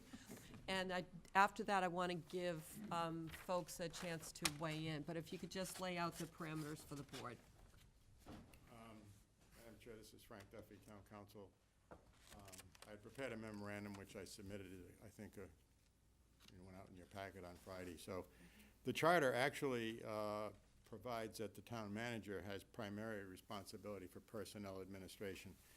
The Board of Selectmen does have a role, which I'll probably I'll get to it in a minute, but the principal features of the charter with respect to personnel administration is that the town manager is the chief administrative officer and is responsible for administering and coordinating all town employees' activities and departments. Now, the Board of Selectmen has the authority to set goals and policy objectives for the town manager, but it generally does not make specific decisions with respect to personnel matters. In terms of appointment, the town manager appoints certain enumerated positions in the charter. Basically, these are department heads and division heads. And he does need the concurrence of the Board of Selectmen for those. But with respect to the personnel appointments of every other employee of the town, he makes them and doesn't really have to come before the board for concurrence. Now, the town manager is also responsible for directing the administrative function of town government and determines the organization of departments and divisions within the town. He also determines the functions, duties, and responsibilities of departments and divisions. Now, one of the things you'll see is that the charter does speak in very general language, but that's probably the only way you can make an effective charter. The town manager also has the authority to reorganize, consolidate, or abolish any department, division, or position, and with the approval of the board. However, the creation of any permanent compensated position requires the affirmative vote of 4 members of the Board of Selectmen before that can take effect, and the position must be funded by town meeting. Now, the Selectmen, which is the subject of Article 3 of the charter, basically says that you have the executive authority of the town, whereas the town manager has the administrative authority, and you set policies to be carried out by the town manager, and also these policies are carried out by other town employees. But it also is very clear that the Board of Selectmen does not administer the day-to-day operations of the town, and it's the town manager's direction and responsibility to do so. So in the memorandum, I basically quoted the charter. I've kind of done that here tonight. But the way it is intended to function, in my view, is that the town manager makes the decisions, and when he needs the approval of the board, he comes and gets it. And so, just as a for instance, would it be within the board's purview to suggest that, as Mr. Johnson-Staub coined the phrase, that a succession plan be beefed up, in which case, if that entailed another position, such as, in this case, we're discussing an assistant beach supervisor, would it be the process to then get approval from town meeting if that was? No, well. It seems that it's the same position as a beach coordinator, so I'm using it as an example. If the Board of Selectmen, and you have the authority to set policy, decide you would like to see a succession plan created for town positions generally or a specific department, you can certainly recommend that to the town manager. But in terms of whether or not the position requires town meeting approval, that only would be triggered if it were a new permanent full-time position, which town meeting would have to fund. But certainly you have the right to, as a matter of policy, make that recommendation. Yes, you do. Thank you. Now I'd like to hear if there's anyone ready from the Rec Committee or the Beach Committee. Thank you, Frank. Bob, thank you very much, Frank. Very helpful. Thanks for coming. I know you had a busy day.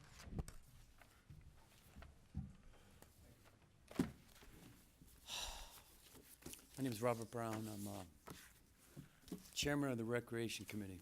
I came here a couple weeks ago and I mentioned to you I didn't want to come here and complain.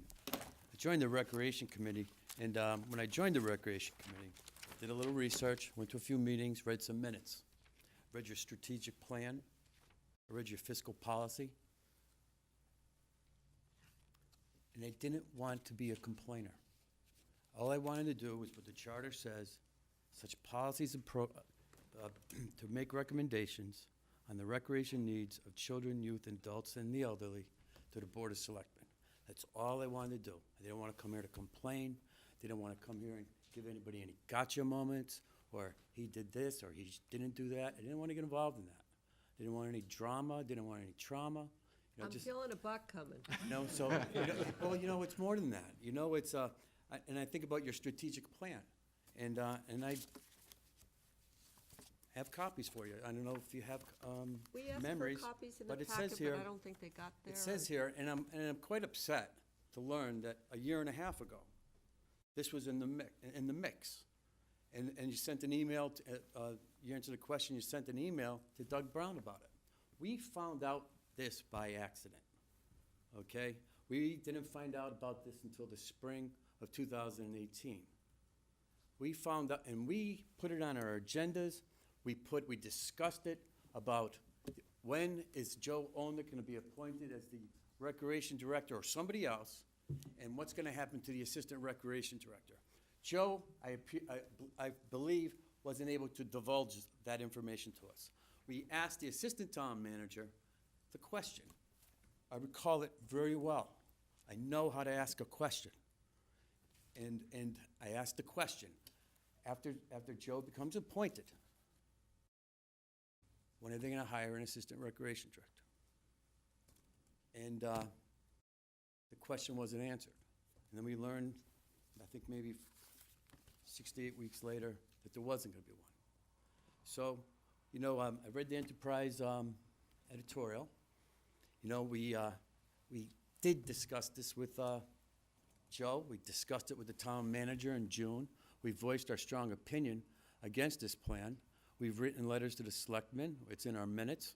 I think, and we also, there was a presentation at the town meeting about how we felt about this. In your strategic plan, you talk about communication. You talk about the town manager's office communicating through the boards and the committees and back to the Board of Selectmen. It has been very good. I mean, we were pretty much floored as a committee that this job was going to be taken away from us. I don't know if you had an opportunity to review the Assistant Director of Recreation job description. I don't know if that's in your packet, but I'd like to go through it with you. I have copies if you don't have it. We don't have that in our packet. We don't have it in the packet. I approach Please, Madam please. Chairman. Appreciate that. Appreciate the work.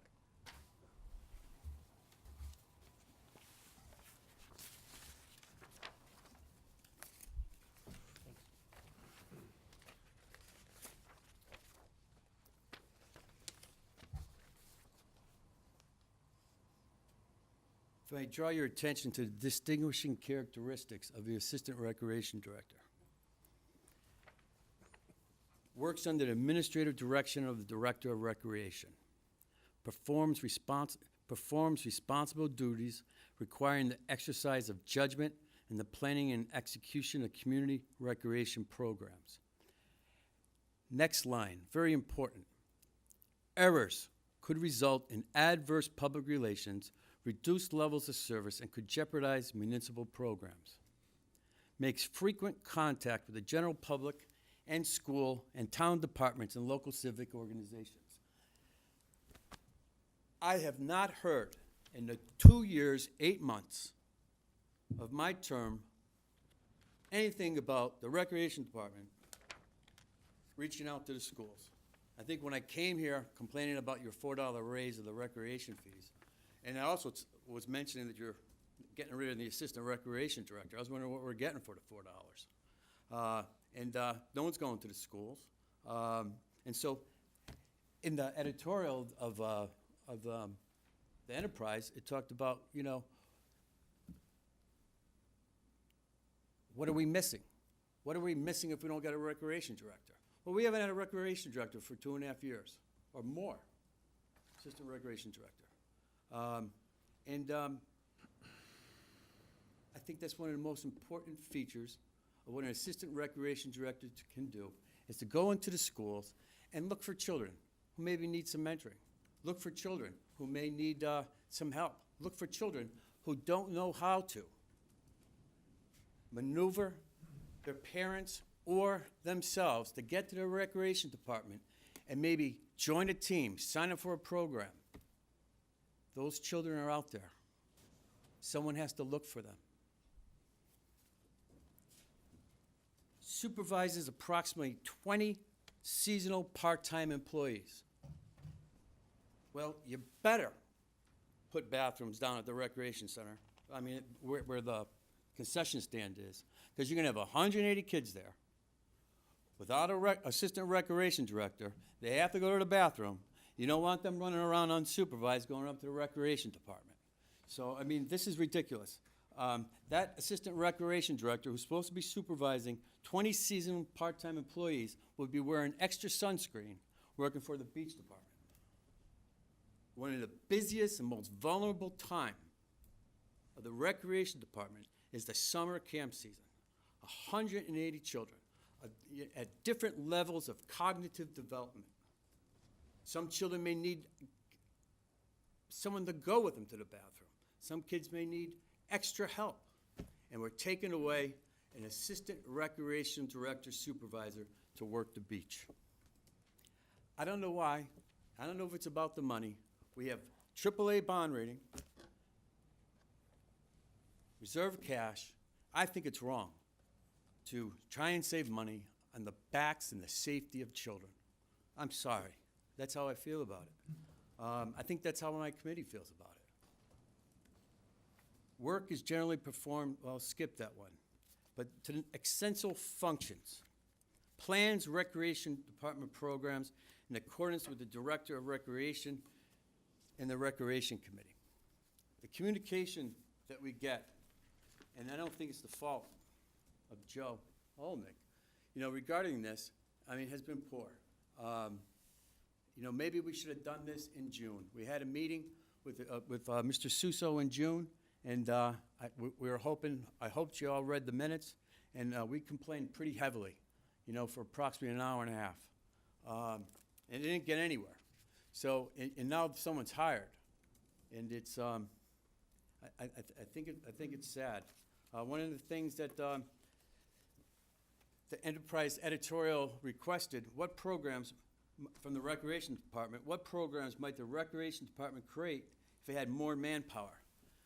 It's not the Recreation Committee's job to develop programs. It's the Recreation Department heads to develop programs.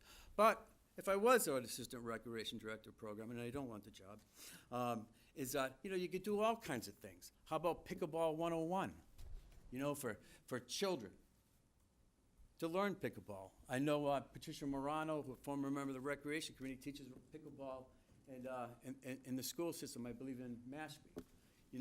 Something like that. There's other programs they could do, and maybe on a Saturday night. I was recently in Hanover in an arena, indoor arena, and there were pickleball taking place on a Saturday night. And there's all kinds of other things. I would suggest even wiffle ball for young children. I think it's safer. Some kids may be afraid to be playing baseball with hard balls and hard bats. Indoor wiffle ball. There's all kinds of other programs that should be developed. And reaching out to the school and seeing and asking the school what they think the children need. But there's no assistant recreation director to do that. Consolidate these programs. The editorial also suggested, what evidence is there of the need of an assistant recreation director? I look at an assistant recreation director as almost like insurance. Do we wait for errors? Do we wait for poor supervision? One of the jobs of assistant recreation director is to train the program directors. So now we have the recreation director training, not doing his total job as a director, training the other program directors, and while maybe he should be in the building managing the recreation department, he's going to be out there managing 180 kids at camp. I think the assistant recreation director really is insurance. And you don't need insurance. Bill Belichick once said, I think it was in 2014, when he was asked, why do you need 3 quarterbacks? And he suggested, you know, you don't need insurance until you need it. Well, you may not need an assistant recreation director for 2.5 years, but someday you may need it. And what data, they asked, the editorial also asked us, what data do we have that we need an assistant recreation director? I'm afraid of the data. It's not like we get shared with any data anyway. I'm afraid of the data. One hurt kid, one lost kid, one adult playing pickleball, maybe seriously injured, and there are not enough people at the recreation department because it's summer, and that extra staff worker is at the beach. And another misconception, you know, where a person in the community asked me, well, you just got 3 new people hired, and so you're up 3 people. I mean, that's not the full story. The 3 new people hired filled 3 positions. The one position was the former assistant recreation director. That was filled. That was not a new created job. And the 2 part-time workers was not a new created job. That part-time worker is hired, those 2 part-time workers are hired each and every year. I asked the question twice to make sure I was factually right. So I suggest we don't wait for an accident. We don't waste, you know, don't wait for something bad to happen. I believe that good community government wants to ensure the safety of our children and adults and seniors that are using that building, using our fields, and especially those campers. I think that's good community government. If it costs us some money, maybe it's money well spent. If we want to have good corporate government and, combine and consolidate departments and everything like that, I think it's not right. The most vulnerable people, I think, belong to these 2 departments.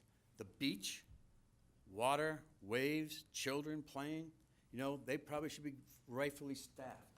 And the recreation department should be rightfully staffed. You have children running around there in all different kinds of, all different age groups and cognitive development. And I think you need to be careful.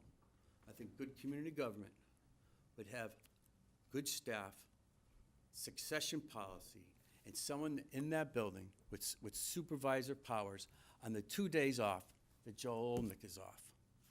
And that's all I have to say. And Appreciate that. I know the position's been filled, but and I know a nice man was appointed, and I know another nice man is kind of displaced now, and I'm hoping that both men can stay.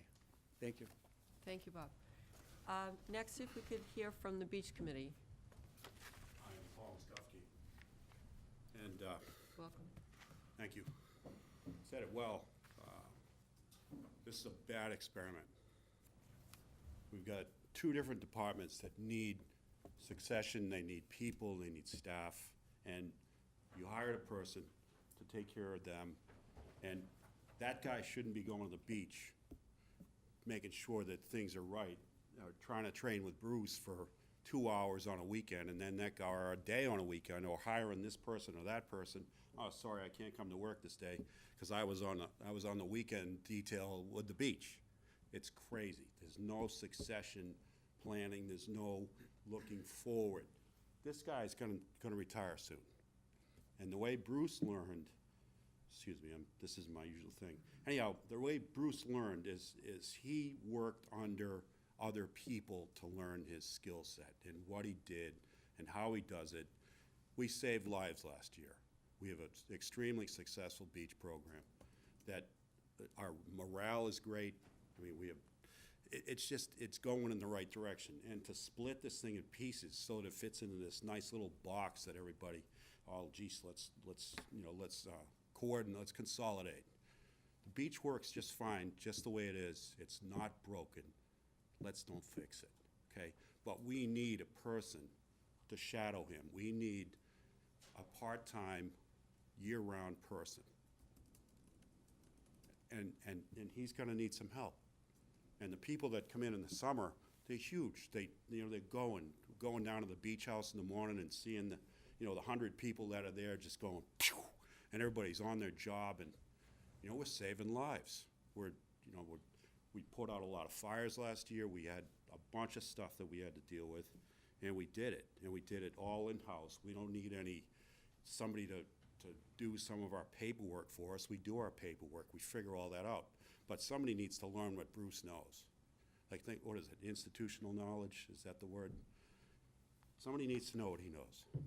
And putting a guy 2 hours here, 3 hours there, it's not gonna work. Bad experiment. That's all I have to say. Thank you. Thank you. Any questions by the board from the committee chairs? No, I think that was pretty clear. Okay, we're running a little bit late. We still have a lot on the agenda, but I'm gonna put about 7 minutes to any other public comment. Mike? Just if I'm not sure how many people want to speak, but we'll keep it to a couple minutes. Thank you. I just have 2 quick points. First of all, thank you for having us back on here. Maybe 3 points. We have been meeting with Mr. Johnson-Staub and Mr. Souzo. When we first found out about this back in May of 2018, we had an hour-and-a-half long meeting. And from that meeting, we were told to come back, and I personally emailed several times to come back and did not get back on the agenda until after the budget. I had a lot of local families emailing me, and this is one I just want to paraphrase. Young family in town, they moved from elsewhere. They were here for a few years, and the husband got deployed for 6 months. And the son went to the rec, was very upset with his dad not being here. And the acting assistant rec director at the time, noticed it and followed him. And over those 6 months, he helped him, assimilate to being life without his father for those months. An assistant rec director can watch our children from, kindergarten, first grade, up until high school and make those connections. And that is something that is extremely important. And then one other thing on a legal question, and I've read the charter as well, Mr. Duffy, and Section C5-7, responsibilities for administrative reorganization. Maybe I'm wrong here, but this is the town manager may consolidate any position with the approval of the Board of Selectmen, it says. So my question is, at what point in time did the Board of Selectmen approve this consolidation of a position? Because if you all did not approve it, I would argue that town management can't consolidate these positions. And if you did approve the consolidation, I think that the voters have a right to know that the selectmen approved this going on. Because I, for one, and a lot of the people in town, will not be voting in anyone else who continues to do things to, put our children at risk. Thank you. With respect to your question, I think that's why this matter is before this Board of Selectmen, where under the rules of the charter that town council reviewed, that's exactly what we're talking about right now. So Okay, with the you're here consolidation. live. We're reviewing it right now. Okay. It's before the board. We're hearing the town administrators talk about that tonight. Okay, so then, and I apologize from speaking out of term, so the selectmen as a whole have never approved this consolidation? I don't see it as a consolidation. I see we've renamed one term title in the beach department, and we've renamed one title in the recreation department. I don't see it's been a consolidation. Okay, so this meeting, just tonight, at each time that Mr. Johnson-Staub said we're consolidating staff, he didn't mean that? I don't Because think he he said said it that. several times. No, I think he said that he was gonna have the beach department, the recreation person was going to work within both departments, but there was still that position, that we had not reduced staff in either the beach department or the recreation department. When you reduce staff, that's when you consolidate. We have not reduced staff at all, so I don't see consolidation. Otherwise, I would agree with you. If there were consolidation and reduction of staff, we would have to approve it, but we didn't approve it because I don't think that was ever being asked. We're collaborating, not consolidating. Right. So I think, Mike, I think everyone here gets the concern. I think we can sort of focus on I'm the just- semantics. okay, Let me yeah, finish. just- We I'm can- sorry. Halen? We can focus on the semantics, but if, consolidation really means to sort of decrease, and that's not what's happening here. We get the concerns that everyone's raising, and that's why it's before this board to have this conversation. There wasn't a consolidation, which is a very specific thing, Okay. what we're talking about in the charter, completely removing positions to blend, get rid of one or come from one number to a smaller number. And that's not what's happened. Something different has been proposed. So not consolidating, just like reorganizing what the jobs are? And Mike, your time is up and your point is well made. We're going to continue to Okay, discuss but it. we are reorganizing the jobs, though, for more I or think less. the jobs, I think everyone here, and what we've heard tonight, is that different jobs have been proposed. I think what you're asking, you were asking a very specific question. Did a consolidation happen that should have come before this board? Yes. A consolidation hasn't happened, because a consolidation would mean we're less. We have the same jobs, they're reorganized. I think that's a fair reorganized. way to characterize Okay, it. that's And that's why we're discussing it as a board tonight. Okay, because reorganization is also in, And that did come before us. We Section have 5.7, discussed it. I think so. we all are aware that this reorganization was being proposed, and we have approved it.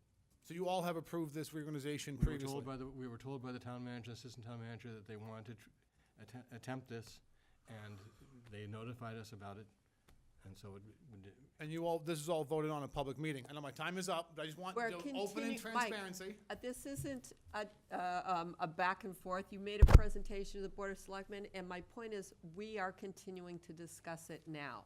So you raised a good question, and we're discussing it right now. And I just want to give other folks an opportunity. Is there anyone else who wanted to speak on this issue? Please.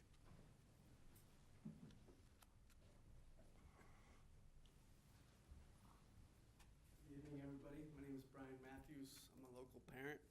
My job title is dad. That's number one. And since I moved to town in 2014, the rec center has been the bedrock for my family.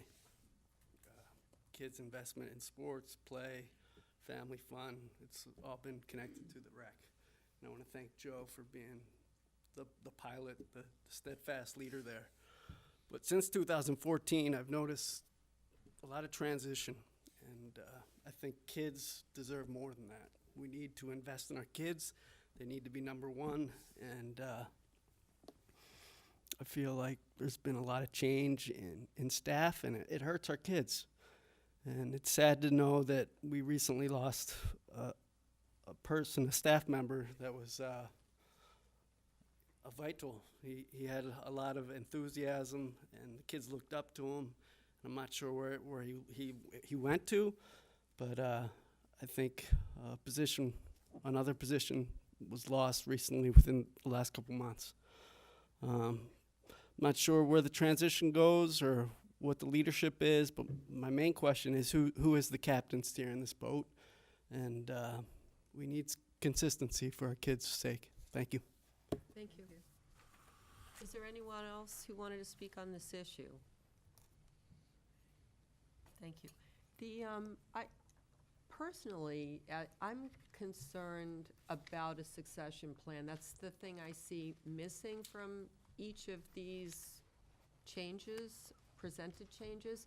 The other thing I've raised repeatedly is that I know the rec committee had mentioned early on, about a year ago, grant funding and needing, as part of the assistant director, having someone who was experienced or would be able to learn how to write grant requests to boost the programs. And, I'm just wondering if there's any interest on the part of the board to ask the town administration for a succession plan, because I think there's still questions.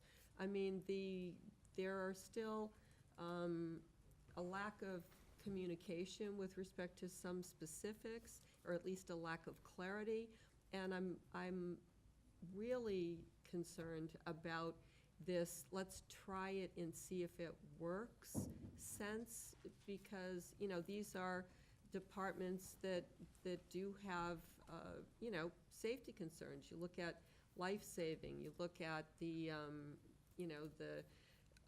concerns of all the beaches on the Cape and really, trying to beef up those concerns. And given that the beaches in particular are such an economic driver for Falmouth, and that the recreation department and programs are an incredible foundation and fundamental learning experience for kids in the times now when we have a huge opioid crisis that we're really struggling with, and we're looking for ways to fill the gaps that are wholesome and fundamental and that help kids be independent and healthy and grow in positive ways. So I just really feel like this should, there should be some more discussion. We're in February before we do get in season.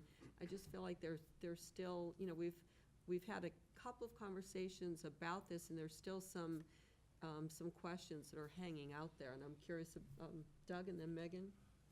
Well, so now, I don't know if it was a year or a year and a half ago, when Mr. Suso came to us and said, we'd like to explore some other options, look into some cross-training and some job sharing and some, I don't remember exactly what the term was, but I think the only thing that we voted as a board was to look into it and explore it. I don't remember ever having anything to approve that was concrete. It was just a exploratory mission, and I was thinking that management would come back and give us some updates and some information as to how it was progressing, and I was hopeful that both the rec and the beach committees would be on board with it and be, working towards something positive.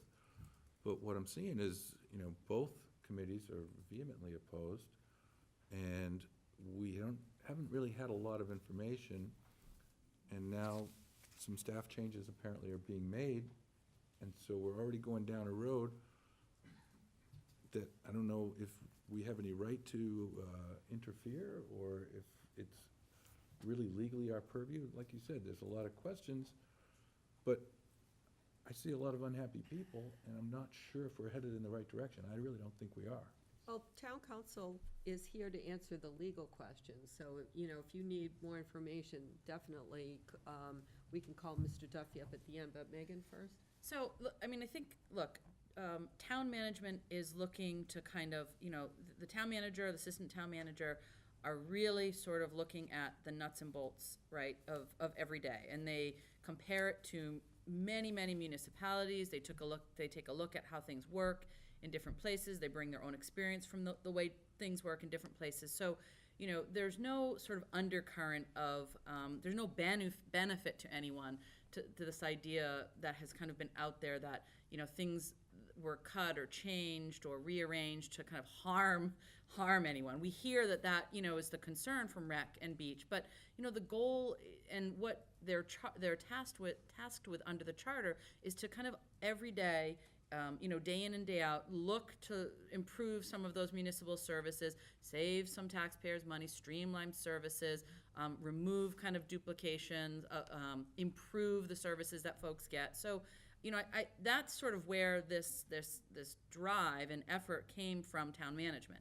I think the role of the board, because we are, just sort of that, we're supposed to hear from people in this town, our neighbors who live in this community with us, and I think the proper role is to kind of hear that concern from our committees in particular, because nothing against individuals, we want to hear from individuals as well, but to hear from the committees that we task with doing the deep dive on all of these things. That's what we ask committees to do. We ask them to be sort of our eyes and ears, to be the experts on that topic. And we're hearing from two committees saying they have real concerns. It's not really a lukewarm reaction, it's a pretty strong reaction.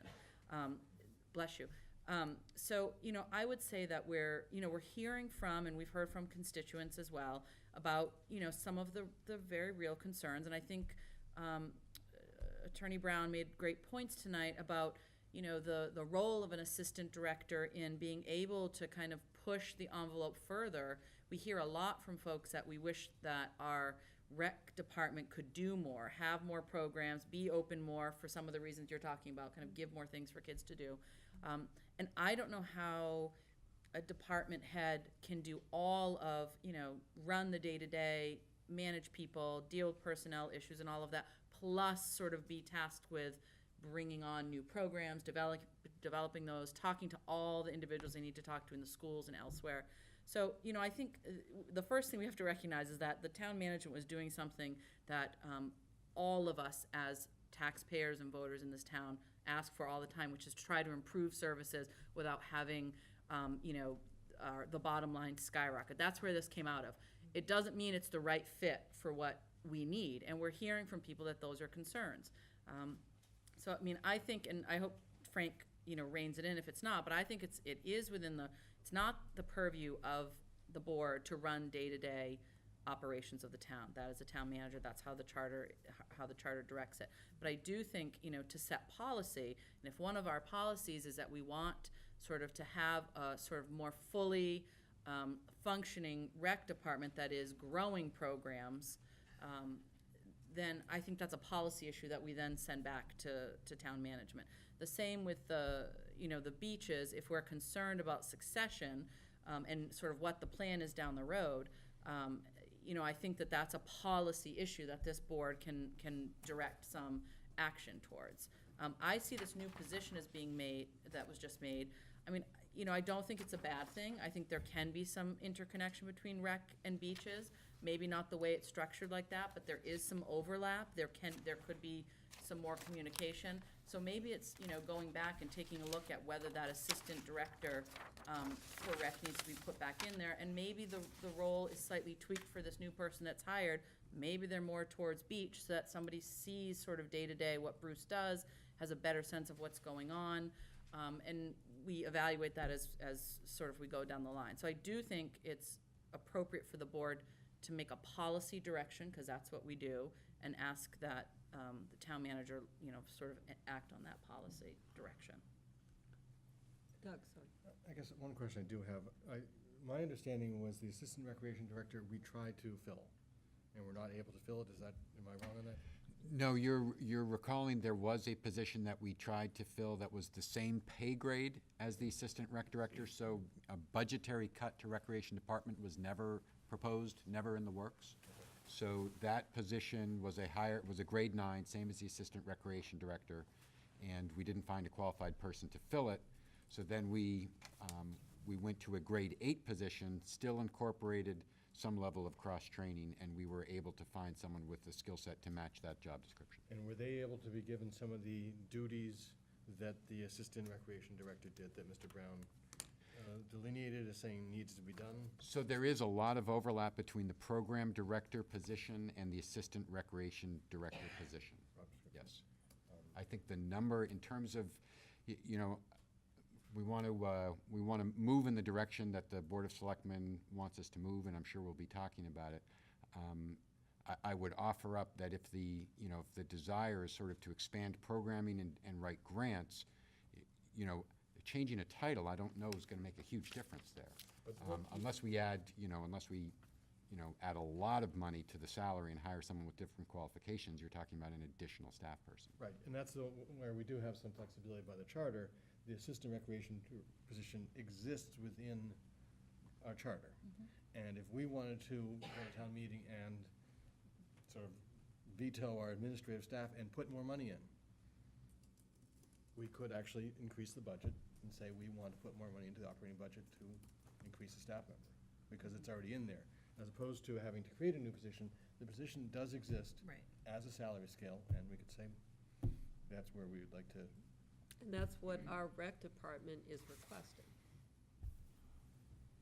And then the same thing with respect to beach.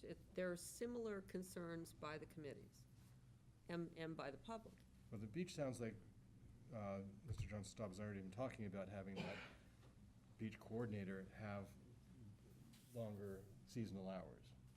The one thing I would agree with both Mr. Sousa and Mr. Johnston have been saying is how big or small a department has both a director and an assistant director.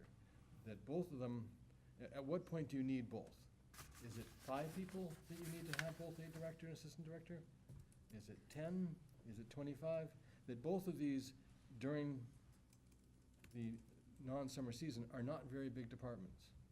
And how big an administrative staff, and I guess where I will disagree is, I get very leery about setting up a succession system that. Makes you feel like you go. Yeah. Right, makes it feel like you're promised to have that job next. And that's very dangerous, because you want to have the best person running your programs, not the person who deserves it. No, I think that's that point. I think that's why I was saying before, we don't want to give the impression. I guess my bigger concern is just, you're right. I mean, the numbers of the department, both of them are very small in the off-season, but they are fairly large during the peak season, and it's around sort of issues that are most vital to our community. So the beach, and then, we're always talking about sort of the pulling in, younger families, and one of the greatest resources that you can compare this town to almost any other town on the Cape or off. You don't get prices for the programming. I mean, it's just, you don't pay what you pay at the rec anywhere else. I mean, just for similar programs, it's 3 times, 4 times as much. So it's an enormous resource to the community. And I think we've heard some of that concern tonight. But. Well, I was just gonna say, these are not small departments when they're working. I agree, in the winter, it's a little slack, but. I like Bob's idea. I mean, it's not going against town. I mean, I don't see it as a repudiation of what Julian and Peter have been looking at. They've been looking at trying to create some more collaboration. But if a position exists, and if town meeting feels like they want to sort of put money into that to fund that position that already exists, we're not creating a position. If I might just clarify, Please. we're at the point, I just want to be clear that we do not have unfilled positions. So if we are to move forward, if this board so determines, which is fine, to move forward with an additional position, it will require additional year-round funding.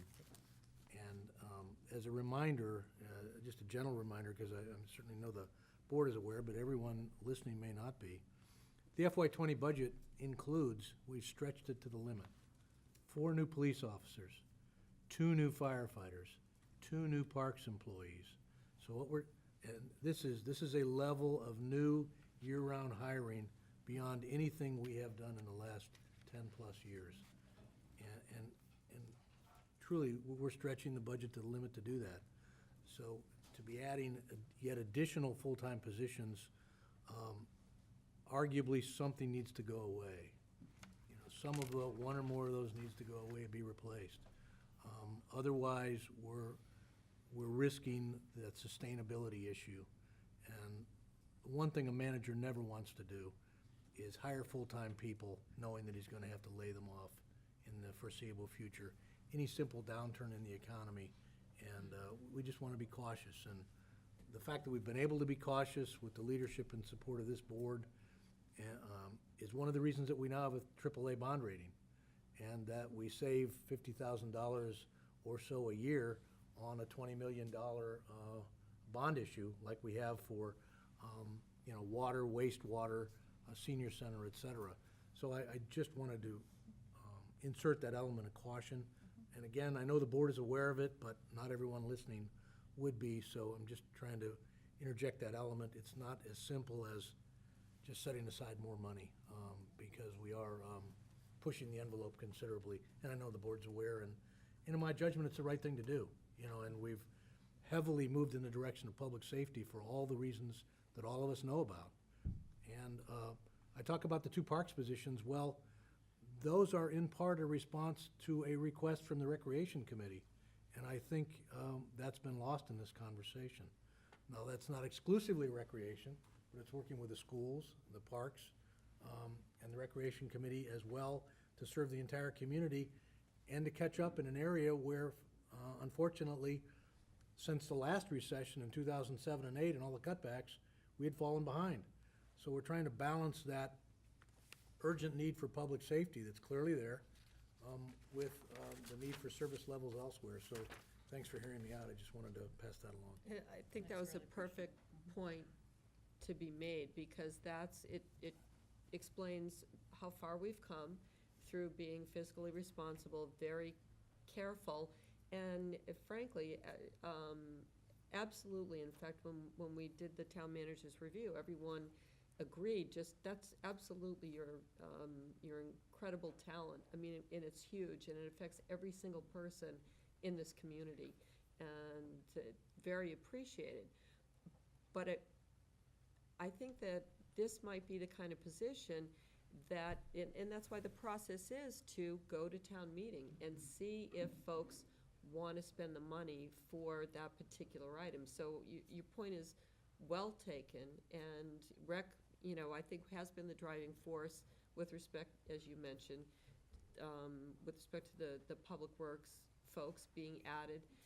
But I'm for these items, I'm more in favor of the Board of Selectmen giving town meeting the opportunity to bolster these big, driving, fundamentally important departments. If we can find the funding. Correct. I mean, we can't just add it. Correct. without- Madam Chair. Doug and then Sam. I've been talking a lot, go ahead. I guess what's bothering me is I'm not hearing what functions are actually being depleted. I'm not hearing the functional justification for additional staff. What supervision isn't being done? What sports aren't being offered? What kind of counseling isn't being done? I'm not hearing a functional argument for adding the position.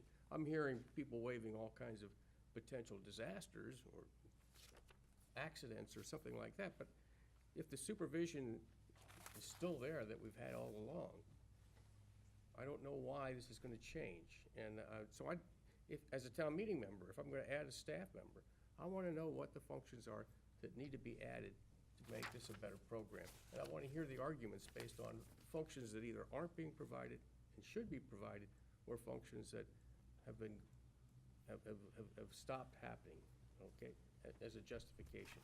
Is there And someone I'm from not Rec who hearing wants to that. speak to that? I'll speak to that. I'll keep it on topic this time.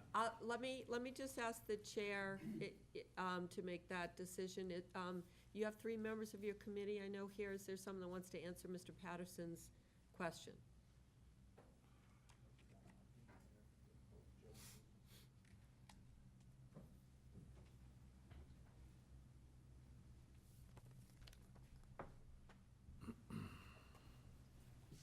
Thank you. Once again, I'm a volunteer. I don't study the data of the Recreation Department with this request.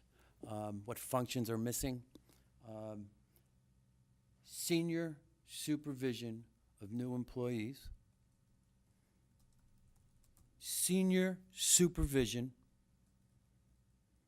of 20 part-time seasonal workers.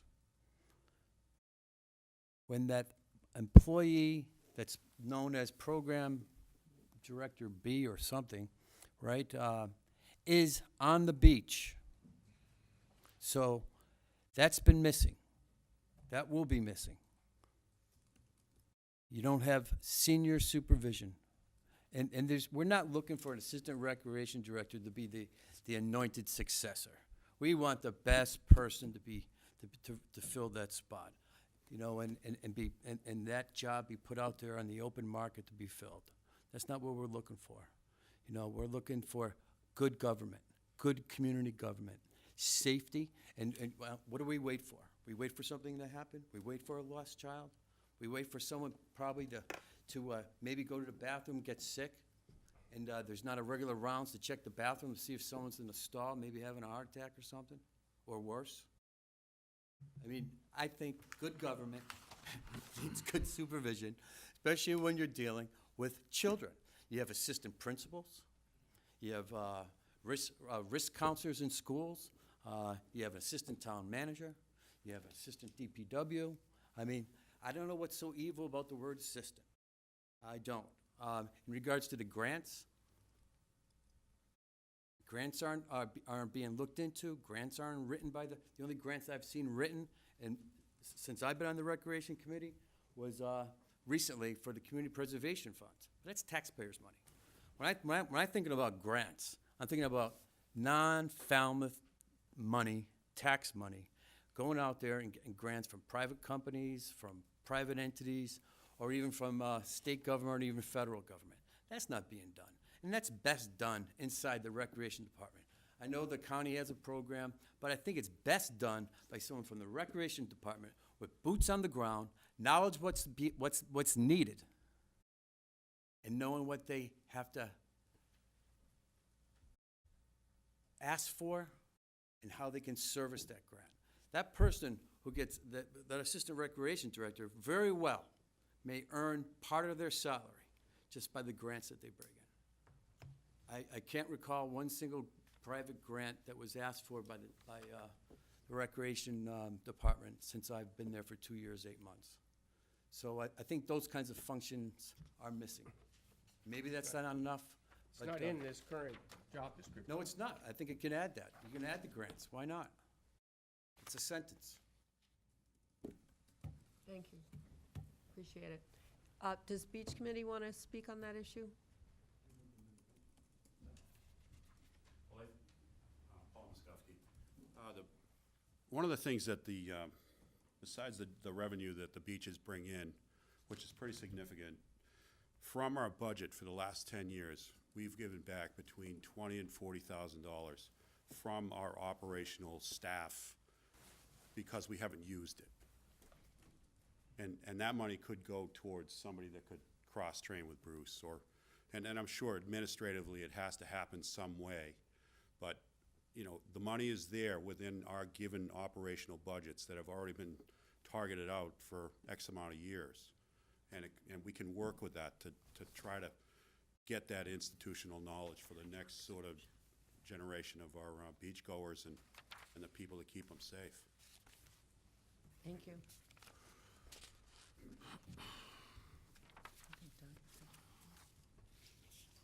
So where does the board want to move from here? Well, I would love to see an assistant in each of these positions that would be focused solely on their own expertise rather than trying to do both, personally. Megan? Well, I guess, I mean, so the beach coordinator sounds like the sort of the only tough thing about it is that that person isn't there year-round. But it sounds like they're performing what was previously called assistant beach director duties, but just only part of the year. And you were saying that there might be some, Peter, were you saying that there might be some funds available within that department to extend those hours? Actually, person's not even no. available, Yeah, right? no, right. Okay. So the limiting factor there is the Person's- qualified person has limited availability. Gotcha. No, the discussion was creating a new part-time position with an extended season to do some of that shadowing, year-round administrative, and during the season as well.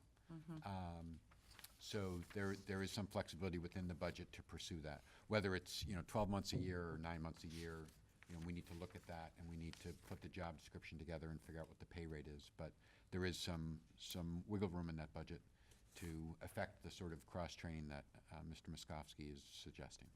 I'd like to make a motion that the board direct staff to forward that initiative that Peter's talking about so that you have some support behind you and actually move that forward. Is there a second? What was the actual We're just speaking about direction? beach right now. You're Correct. speaking about beach. So Peter has said there is some money in the beach budget to, and you said it best, I do want to underscore that initiative's underway. That is not something that is pie in the sky. But I We're think the committed to community moving that needs to forward. hear clarification, and that's why I make the motion, but go Right, ahead. so it's a new administrative position that is going to work beyond the summer season. So, let's say at least 6 months of the year, to learn the administrative and supervisory aspects of the job from the beach superintendent. So then if Sue's motion is really to direct town management to continue with your efforts that you've already started along those lines, then I would second that. Any other discussion? Nope. All those in favor? Aye. Thank you. Now, with respect to rec, does the board want to take any action? Well, I would like to say that I've always thought that the recreation building should be open more. And if creating a new hire to reinstate the Assistant Recreation Director position could be potentially used to expand the hours of that building and expand services. I mean, when we look at the fact that we just hired more police officers, a lot of it's attributable to a lot of overdose and drug use, and we've got to be more proactive and provide ways to keep kids away from drugs. The more time that they can spend at the rec doing positive things, the less time they're gonna be getting into trouble and messing around with drugs. So I would be all for expanding that recreation department and that services there, and if it takes going to town meeting and asking for another position, I'd be willing to do that. I would make that motion if you guys are agreeable. Yeah, I'll second that so we can discuss. Yep. Megan? Just, just part of that discussion, I think that, again, that's what town meeting, that's the goal, is to sort of have town meeting weigh in on those things. Just to underscore, I think this was an effort to try and look at making things run better. The goal is to hear from committees. We've heard from them. We vest them with that sort of directive to give us advice. They're advisory to the Board of Selectmen in terms of giving us some ideas about what is and isn't a good idea for the areas that they kind of, preside over. So, I think that we're hearing that there are some concerns, and we would put it before town meeting as Selectman Jones suggested. I cannot vote in support of that unless I know part of what Sam's talking about as to what they're going to do that isn't being done, and what the cost is gonna be for them, and then what we're gonna lose to pay for that. Because one of the things I worry about us doing and town meeting doing is getting on town meeting floor and say, sure, add $100,000 to the budget. Say, well, there's another end of the budget that has to come up with that $100,000, or something else has to be reduced. Where are the additional funds coming for it? And so until This is better than town meeting floor. Right, but until I know that, I can't support doing that until I know how we're gonna fund it. Peter? I was just going to offer a process suggestion, that is for the board to, to think about if there's a policy directive that you want to give, and there are two of them that sort of two different thoughts that I've heard so far with respect to recreation. One is succession plan, and one is additional hours for the facility. So Expanded programs. expanded programs or hours, so that's another sort of wrinkle on it. And additional safety during operating hours. Okay, That's the main- so, that's the so main whatever the board, if you want to look at those potential policy directives, my suggestion would be you simply vote that directive and charge the town manager to come back with the proposal to meet the direction. Who made the motion? Selectman Brown, do you want to started it by adjust your motion saying- in that regard, or do you want to have the one that's on the floor voted? Doesn't look like we have a lot of support for that original one at the moment. Megan? No, I think, what Doug is suggesting is, the direction that I would like to go in, but I do agree that what Doug Jones is speaking about, I mean, it's a little bit reckless to sort of vote. We don't have a number, I think, we might want to have a sense of what, and town meeting certainly would want to know where that, what that money is, where it's coming from. And I'm uncomfortable with creating a position by the Board of Selectmen in a meeting. I think that was the great point about, that Doug raised and that Peter really answered, where it's more that we're the policy board, and then the administration, who has the expertise and has everything in front of them, can make a plan to address the concerns. So, Sam? Yeah, I want to look at it from a little slightly different perspective. I think what we're asking is should we be expanding programs?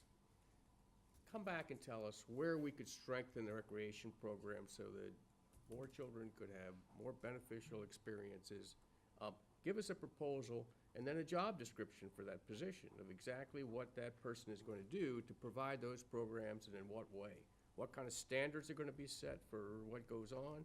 We kind of need a better picture of what this would in fact deliver for this community and its children and seniors as well. So I think the concerns I'm hearing is we're going to be depleting program opportunities, or we're not providing enough, one of those two. And I would say the challenge I would like to give our administrators as well as our rec department is come up with a plan that actually says, these are the programs we should be providing that we're not providing right now. And these are the services that we should be providing, right? And give us that chance to respond to it, and let it be an argument for town meeting to weigh in on, do we want to fund this expansion of services to this community? I'd rather see us take that approach than argue about changing the titles, when in fact, you know, the titles aren't even totally defined as people think they should be, you know? So we need a more constructive way of approaching this, in my mind.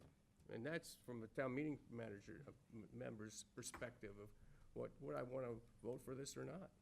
Megan and Doug? Yeah, last quick point, because I think everyone's made great points. But I agree with Sam, because we also now have a program director B that has already been created and has been filled. So just by that, the existence of that new position with sort of new responsibilities, an assistant director, those responsibilities should be reviewed, and exactly what we're talking about, sit down with the department, you know, hear any input from rec committee, but really fill in where we think we're missing, not just duplicate, because that doesn't make any sense. Really kind of take a look at what do we feel isn't being captured in the structure that we have at present, and how can we sort of do the things we're talking about, expand program, improve program, whatever we're talking about. But I do think you'd have to rework that job description, that position, and review it. So that is a policy directive that is appropriate for the board to give town management. Doug? Well, that's a little bit of a tough assignment, I think, for Joe. Isn't he in the middle of training all new people right now?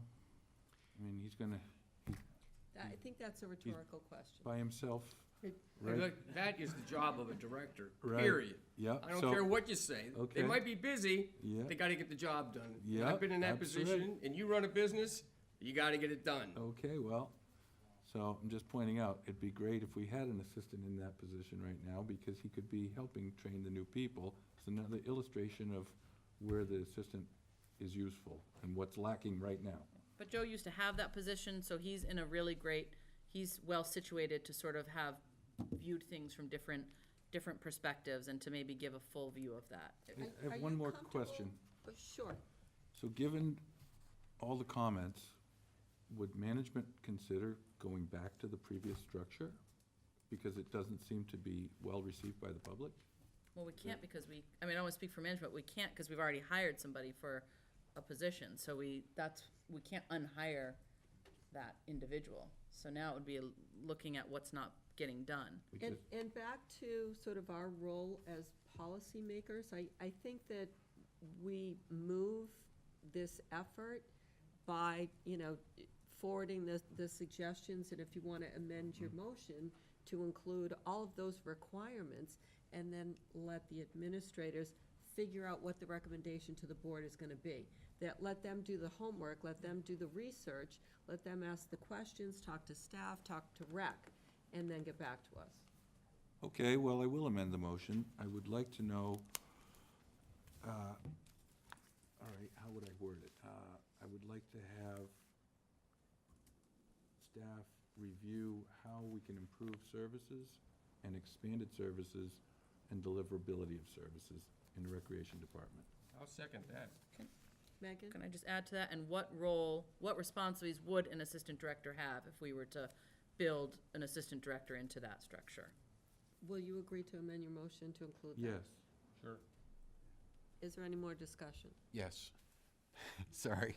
From my perspective, it sort of complicates the motion a little bit to put the position in. My whole, you know, the way the charter sort of framework is, the board gives us the policy direction, and we come back and say, we need an assistant rec director, or actually, we'd be better off with another program director or more seasonal staff, or whatever the case may be. That was And I'm not my saying, point, and but I I'm not didn't- just saying that because I have No, an that's fine. I animus don't- against assistant rec director. Yeah. I'm just trying to keep that, Yeah. the No, roles. I think we should sort of- keep it clean, and that's why we had Frank give us the memo, and so I think that's appropriate. You've heard from the board what our thoughts are, so you get it, and Right. so. Mike, back I to the see you, original but I motion. can't recognize you now. I just want to let you know, we've got to move the meeting, and we're on to a different part. We've already had public comment. So Doug, did you want to? So his original motion. Original motion? No, the original motion was to No. add the assistant rec director. Right, but are you I agreeing? deleted that. No, yeah, the one that you, second one. Sorry, I meant. Oh, I'm sorry, I just said, well, I would like the managers to look into expanding recreation services and deliverability of those services, and possibly expanded hours. I would love to see expanded hours, so not possibly, definitely expanded hours. I seconded that. Any more discussion? All those in favor? Aye. Thank you. Anyone here for those items? Thank you for coming. The next item on the agenda is the discussion and update on the Marks Building, Old Senior Center, Emerald House, and Andrews Farmhouse.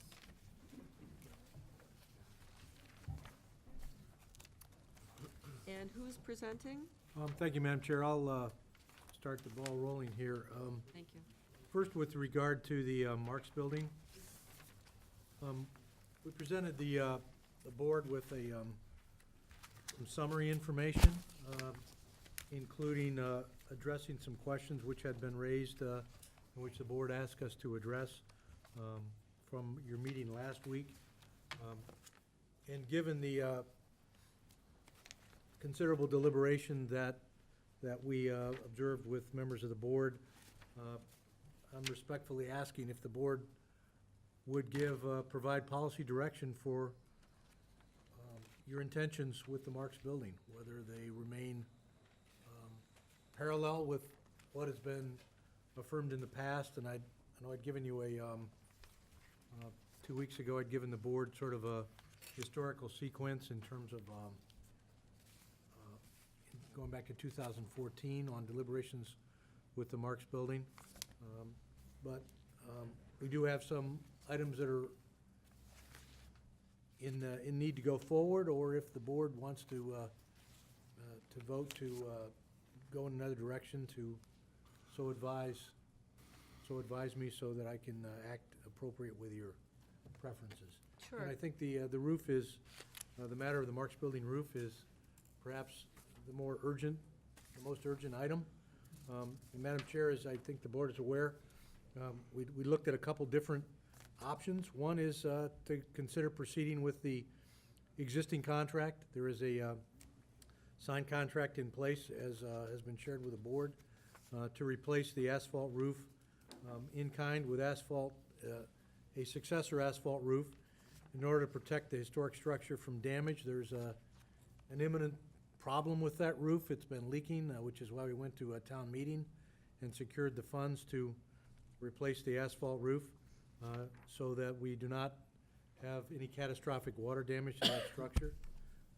When we did receive the affirmation from Mass Historic, that building, which is on the National Register, in the opinion of Mass Historical Commission, can be replaced in kind with an asphalt roof, so that it essentially looks identical to the way it does now. We really need direction as to whether the board prefers to not replace that roof and consider another option. The concept of a cedar shake roof was raised. That, of course, would require a cancellation of the existing signed contract and a new procurement process to be put in motion, with certainly a delay that, of a building that continues to be at risk. A quick question for town council. Is there financial downside of canceling the current asphalt roof contract? And I'm sorry, you paused. I thought you were done. Is that did you want to? Yeah, I mean, fundamentally, I'm there. Okay, Yeah. sorry. Looking at the late hour. On the roof, anyway. I'm going to cut everybody off. Madam Chair, Frank Duffy, Town Council again. The contract is one of our standard contracts that we use. It provides for termination. The town may terminate the agreement at any time upon 30 days written notice to the contractor. In the event of such termination, the town's liability to the contractor shall include all costs reasonably and necessarily incurred prior to the date of termination. Now, it's my understanding, well, actually, this contract was signed in October of 18. Mm-hmm. And to my understanding, or at least the information that has been given to me, no one has operated on it yet. There hasn't been a workman show up. There hasn't been a nail nailed over there. So I believe if you take advantage of this opportunity very quickly before the guy gets mobilized, you can cancel the contract probably with limited or less liability. There may be some costs incurred, but it's certainly not anything done at the building. Thank you. Madam Chair, I'd Please. just supplement that Yep.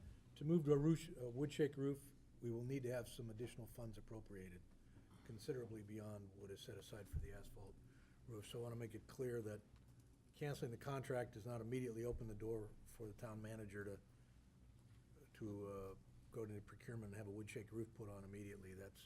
There's several steps. Would that be something CPC funds could be used for? Putting the time issue aside? Conceivably, if the time issue were not an issue. Right. Would we Doug? have to go back to Mass Historical to get permission for cedar? We would consult with them, yeah, as we do with all the improvements to that building. So as I did earlier, there are some folks from Historic here and from Preservation. Did you want to weigh in on the roof issue? Please, Barbara, thank you for coming. Yes, briefly. Barbara Way and Falmouth Preservation Alliance. With respect to the roof, I think a real problem with the going ahead immediately is a very tactical requirement to prevent continued leaking, but it flies in the face with a considerable sentiment from the Board of Selectmen at the last meeting regarding an eventual vision for the building and the importance of the streetscape. That's number one. Number two, of an historical streetscape presentation in a part of Main Street that could really use it.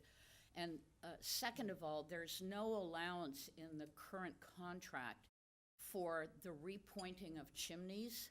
There's no point in going up to the roof and working on the tiles or whatever material is used without also looking at the issue of chimneys. And that's the problem with a patchwork quilt of let's do this, or let's do that, or let's do this, when it comes to the integrity for the future of an important historical building. So when you're revisiting whether or not to go on right now, I'd like you to keep that in mind. And thirdly, the CPC does have allowance for time-sensitive requests. My recollection, if I'd known this was going to come up, I would have written it down. I was talking to Carol Sutherland the other day. I believe it's August. If a request is put in for time-sensitive needs, which a leaking roof would certainly seem to present as a useful use of CPC monies, then they will go to town meeting in the fall with that. Otherwise, as you know, the CPC cycle comes up in the spring. Very good point. Sam? And Sandy can weigh in on this, but I believe the deadline for those articles that would show up in November town meeting is in April. The August deadline is for the following spring town Oh, okay, that could meeting, very all right? well be.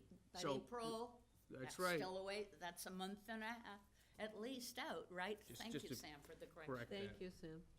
Madam Chair, I just want to Please. mention too, there's a modest amount of additional funding available that could handle those chimneys if needed.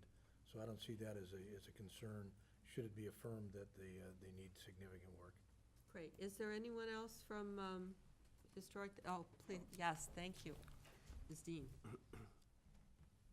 Welcome. Hi, I'm going to be super brief because I know you've heard a lot of advocacy and it's late. I'm Annie Dean, and I'm town meeting member, Precinct 1, and I'm also a member of the Historical Commission. I voted in favor, speaking as a community member, of the funds for the roof, and I also voted in favor of moving the Health and Human Services over there as a town meeting member. As a Historical Commission member, I will have the opportunity to see the plans for the interior restoration or renovation of the building. So, and we are appreciative of that, the Historical Commission is. I want to speak in favor of historically accurate exterior renovations, all of the exterior renovations for that building. And that would include the wood shingle roof. I think the town needs to be a good steward of the historic properties it owns, and I think many of us here feel the same way. And as you know, it's on the National Register of Historic Places, and we only have 8 buildings in this town that are on that register. It's an old building. It's in a highly developed area. It looks old. It doesn't look special, but I think it's our job to distinguish it for the story that it holds and to honor that history of that building. So as a member of the Historical Commission and also as a community member, I hope that, I was going to ask about the CPC funding, and I hope that that will be available for us to approach this building appropriately in terms of its restoration. Thank you very much. Mr. Sousa, there are also plans to move human services. I know that was part of, the reorganization process, and I just wanted to know if you wanted to speak to that before we further move this issue. Certainly, yeah, I'd be happy to. That I would welcome, in addition to the roof determination by the board. And by the way, just one last comment on the roof. In my view, I'm no preservation expert, although we have people on staff who are, who have a graduate, particularly Corey Pacheco has a graduate degree in preservation, and we have been working with Corey on this building. I want to make that clear, just as a fellow staff member. But one option is to secure the integrity of that building by replacing the asphalt roof, get it done. And preservation, to be properly accomplished, is a long-term process, as I think has been alluded to by more than one individual over the last several weeks. It could easily be a 5 to 10 year process. And part of that 5 to 10 year process could be, toward the end of that, ultimately putting on a wood shake roof. And, there are funds available for these various things, but we wouldn't roll the dice on taking a risk that the integrity of that building is damaged because we have a leak, or we've delayed too long, or if we just wait till April, or maybe we can get by till November, and let's keep patching those holes and get by. But if we have one misstep, the damage could be devastating, particularly on a building of that nature that's on the National Register. So I just offer that as an alternative, that just because an asphalt roof would be replaced and the funds are sitting there to do it, including some additional funding to doing tuck pointing on the chimney, doesn't mean that someone's rejecting a wood shake roof as an ultimate concept and an appropriate one there. We're just trying to take care of what we have, and I've had a few sleepless nights on that roof that some people can confirm, that I've talked to many times. I was very concerned that the roof contract signed in October didn't get done last year. And, I've had crews up there more than once, making sure that we're not going to have something catastrophic happen. But as Mother Nature's twists and turns occur, I worry about it.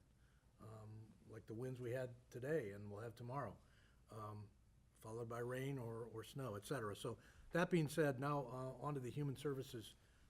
That was originally proposed back in 2014, talked about with the board as part of the overall restructure of town hall departments, and the request at that time by the board for me as town manager to move departments out of rental space into town-owned buildings. And that proposal was to bring town council's office into town hall and human services into the Marks building.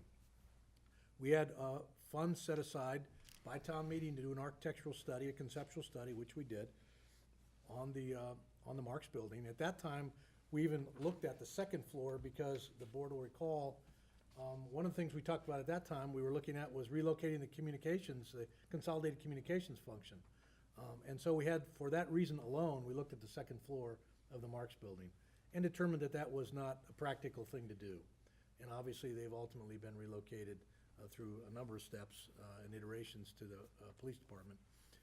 But that conceptual plan looked at 2 or 3 different office layouts in the already improved first floor of that building, as you saw when you did the site visit, which would not alter the historic character of that building, but would have it cease to be vacant. And the best thing we can do, in my judgment, as quickly as possible is to get a functional town department And human services, what could be better? I mean, we've come full circle. The poorhouse is really a form of human services, and we bring Susie Hauptman's department back in there to occupy an appropriate portion of the first floor and take care of it, and it would not prevent us from doing a full-blown preservation properly over the kind of time we need to do, whether it's CPC funds, whether it's working with a third-party entity like the Preservation Alliance or whatever kinds of concepts are out there. It could be done in a way that would not compromise. One does not rule out the other, is my point. And the town could still get the job done. But I think it's going to take time to do right, and I think we should recognize that. One of the reasons we haven't converted Town Hall, and then I'll get off that ticket, as you recall, we went to town meeting and they declined to vote us the funds for the architect to do the final design plans. So we took a step back, and we're completing the ESCO HVAC process here in Town Hall, which is nearly completed after some time. And we also have a concept for a modest HVAC package for the Marks Building, but that's in anticipation of the Human Services Department occupying the first floor alone. But as has been noted, and as I know that selectmen are aware, I have freely offered to share when we come upon a suggested internal office structure, sharing that with the Historical Commission and asking for their feedback and comments. We're certainly happy to do that. And we would want to be doing it in a way that would be respective of the overall building, which is one of the reasons we're pleased to have somebody with Corey Pacheco's expertise on staff to assist us and guide us as well. So, Well, just while you pause, Yep. I think it's important to note for folks at home that the Director of Human Services, Susie Hauptman, forwarded a letter to the board in favor of the move and the improvement that would provide to her services in terms of efficiency of human services. Sam? Yeah, I want to point out, I've been in the Sandwich Town Hall any number of times. It's a historic building, but inside are staff members, there's a auditorium, theater inside that building. It's being used in a functionally helpful way for the town of Falmouth. And yet the outside? Sandwich. I'm sorry. Sandwich. And I think that's the right way to approach this. You know, I agree with Andy Dean entirely. I'd like to see that building really given a lot more priority. I think it deserves a historic plaque so that you walk by it, you will actually get some sense of what that building represents in terms of history. People don't just walk off the street into a building. They ought to be invited to look at the building and have some sense of what it represents to this town and why it's on the registry, the historic registry. I think we need to do justice to it, but I don't think, you know, suddenly slap. I think I was thinking the same way that Julian was thinking. This is, let's put a roof on it. Let's take some time. Let's look at really restoring the outside of that building so it can be something that symbolizes a piece of the history of this town. And let's make sure that people have a way of knowing the significance of that building, not just simply sitting there in front of the police department. I have a bit of a pause on spending whatever roofs cost. 20 grand. 60, how much? 20, it's about 20. This one's Oh, 20. just 20? It's 19,000. Good So price. it's not as expensive as I asphalt. would have thought, but still, it just seems like the money could be saved if, you know, I haven't heard any, certainly, town manager has voiced concerns about the leak, but I don't know if, could it wait the 6, 7, 8 months to just put the more historically Well- correct roof on, Doug? Well, we've been talking about doing that roof for several years. Yeah. And unfortunately, it would have been so much better if we had known about the Preservation Alliance request to take an interest in the building. We had the tour just, 2 weeks ago, and then learned that the roof was already planned, which, I mean, we all knew we needed a new roof for a long time. And we all knew the building was just sitting there, so to put human services in a vacant building is no-brainer, it makes sense to me.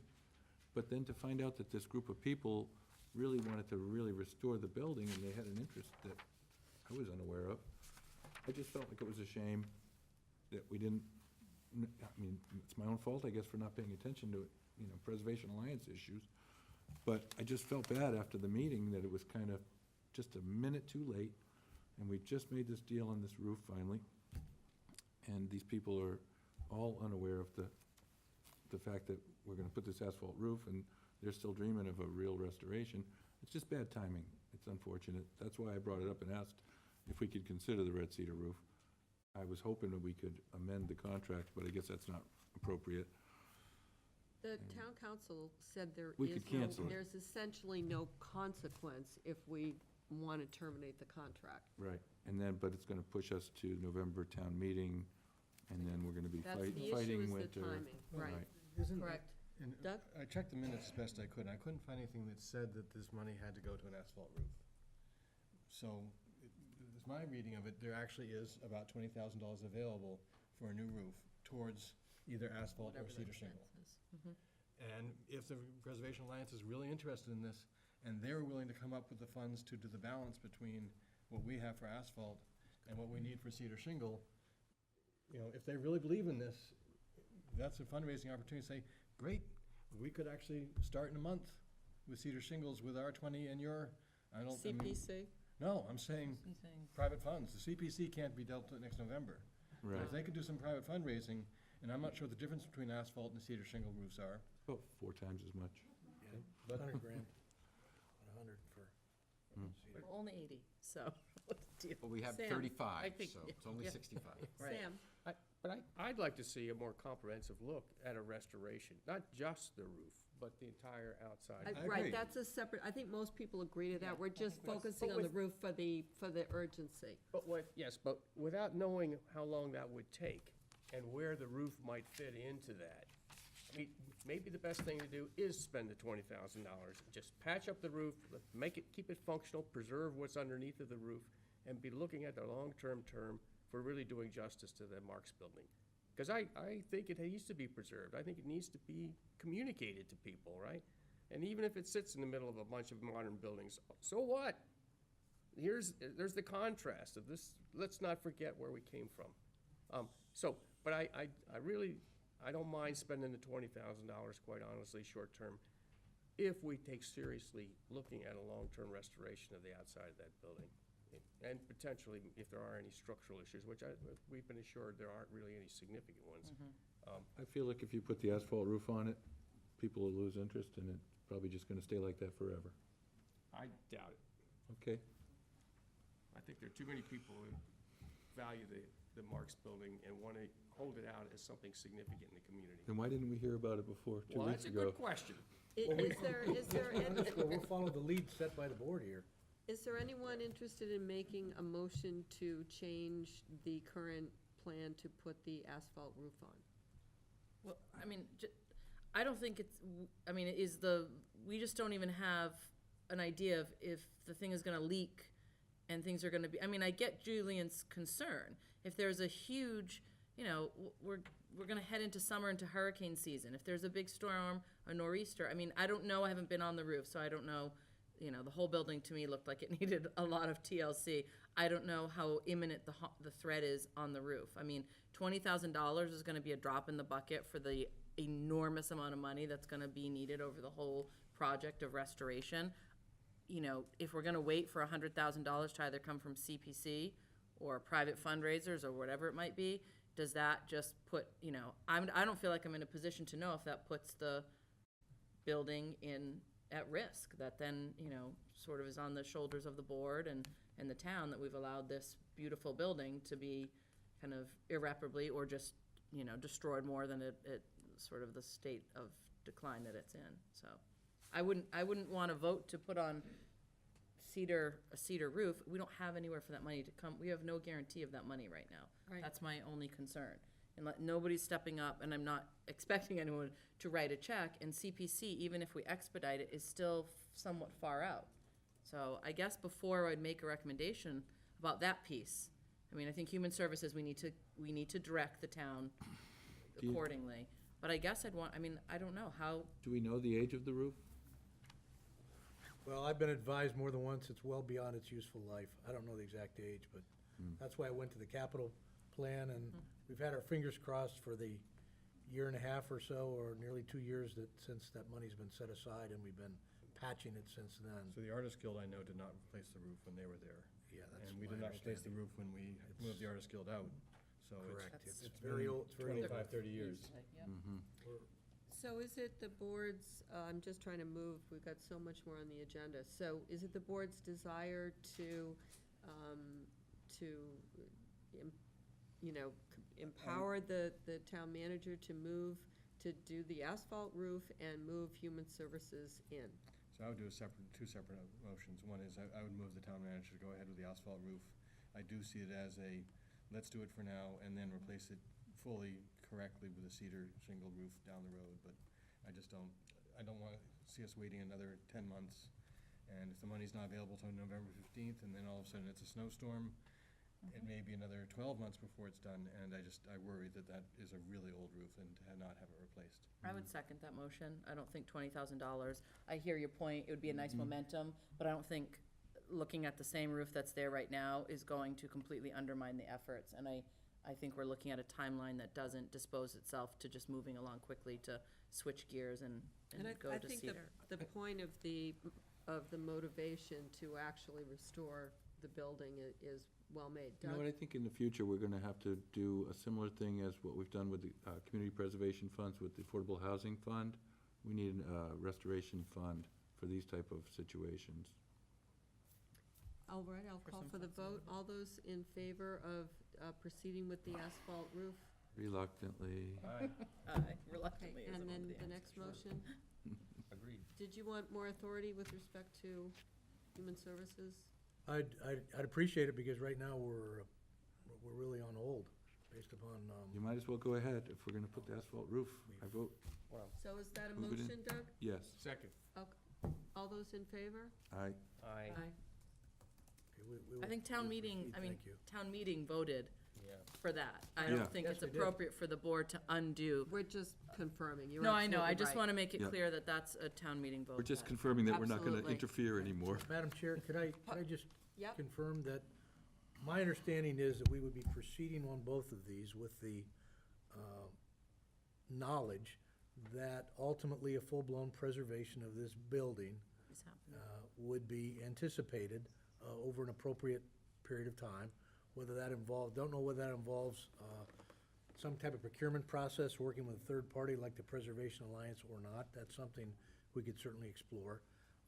And that the Human And we have a Services. historic committee is very interested. Well, yeah, I was gonna mention the Human Services relocation, as I've already noted in correspondence with the Historical Commission Chair. You know, our office layout would be shared with them, and we'd welcome their comments and thoughts on that. And, you know, we're not proceeding in a manner, have no intention of doing it in a manner that would in any way compromise the historical nature of the building. That's not really what this is about. So the question I have in seeing this, when we have land that gets preserved, it goes to the Conservation Commission under their jurisdiction. If we now have agricultural land that gets preserved for the town, we have Agricultural Commission. We actually don't have anyone within our administration who looks after some of these historic buildings that the town owns. Whose job is it to renovate this building and to apply to the CPC funds? It's the town's building. No one else can apply actually for the CPC funds except for the town, but there's nobody that has that Motivation. responsibility. Right. It is under no one's Right. aegis to look after these buildings. Maybe it would make sense to, we have the Conservation Commission, we have the Agricultural, maybe it'd make sense to assign the Historical Commission to be the town group to look after the town-owned historical buildings. That's a good idea. And that they could then write the grants, and right now. Spearhead these efforts. Right now, this building actually isn't all that much in their jurisdiction, because they Right. deal with historic districts, and they deal with preserving some of the historically significant buildings, but the inside of this building actually isn't officially, and maybe it makes sense to try to give them that responsibility, because they're the ones that have expertise and background. I think you're onto something there. Okay, Good. Susan Shepherd, and then, just one second.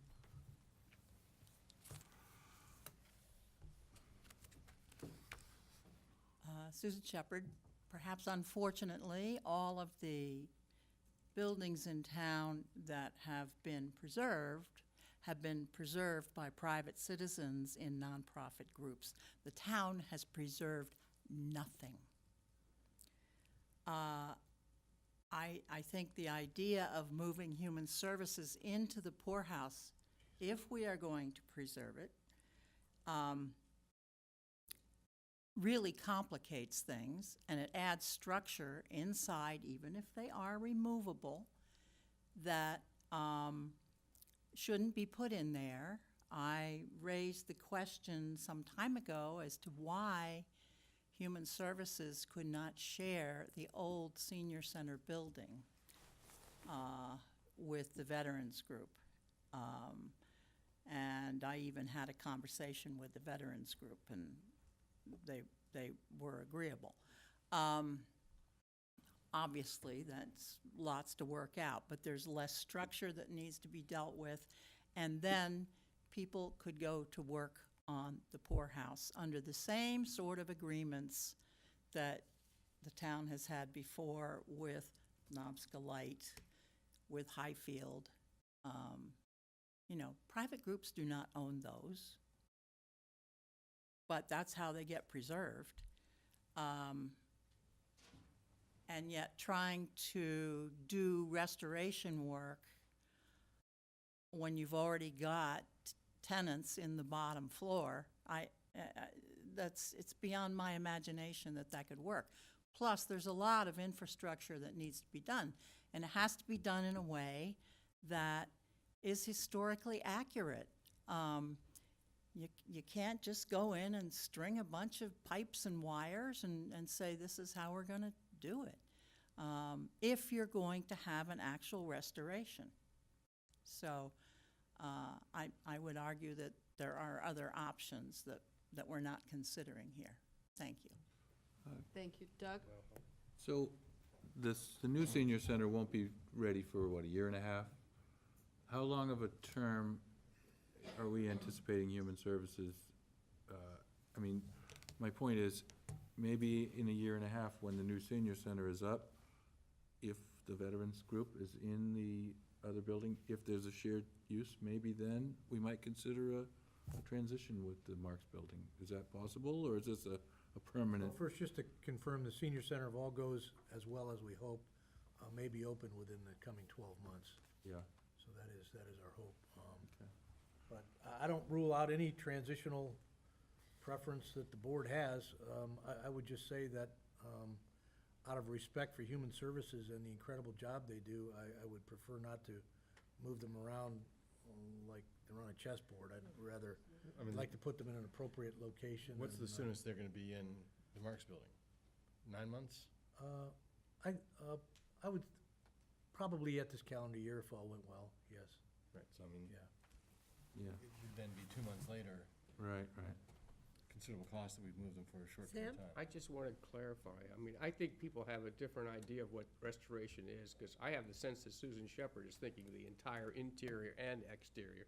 And I'm only saying exterior because I don't think this town should be investing in historical preservation of the inside. We already have historical society buildings. We have Knobska. We have Highfield. We have other places in town. Taxpayers should not be paying for those kinds of things if other people are so interested in investing in it. If we can use it for town functions, I'm all in favor of that and preserving the exterior part, which is what the Historical Commission is concerned with. But I don't want to see the poorhouse turned back into the poorhouse. I want to see it used for town functions and the exterior be what represents this, because that's what most people are going to see. Megan? I just have a process question, and forgive me, because maybe the answer is very simple, but if town meeting voted for did they just vote the funds? But the funds were connected, I believe it was connected to the move, correct, to the Marks? It was I think specific. clearly, correct. Okay, so Human how? Services relocation of the Marks building. Okay, so if we were going to decide that that wasn't what was gonna happen, wouldn't that have to go back before town meeting? I guess I'm asking maybe Frank a question. I don't know how does this board undo a very specific vote by town meeting is what I'm asking. And maybe it's a simple answer and I'm just missing. It has to go to town meeting. Okay, thank you.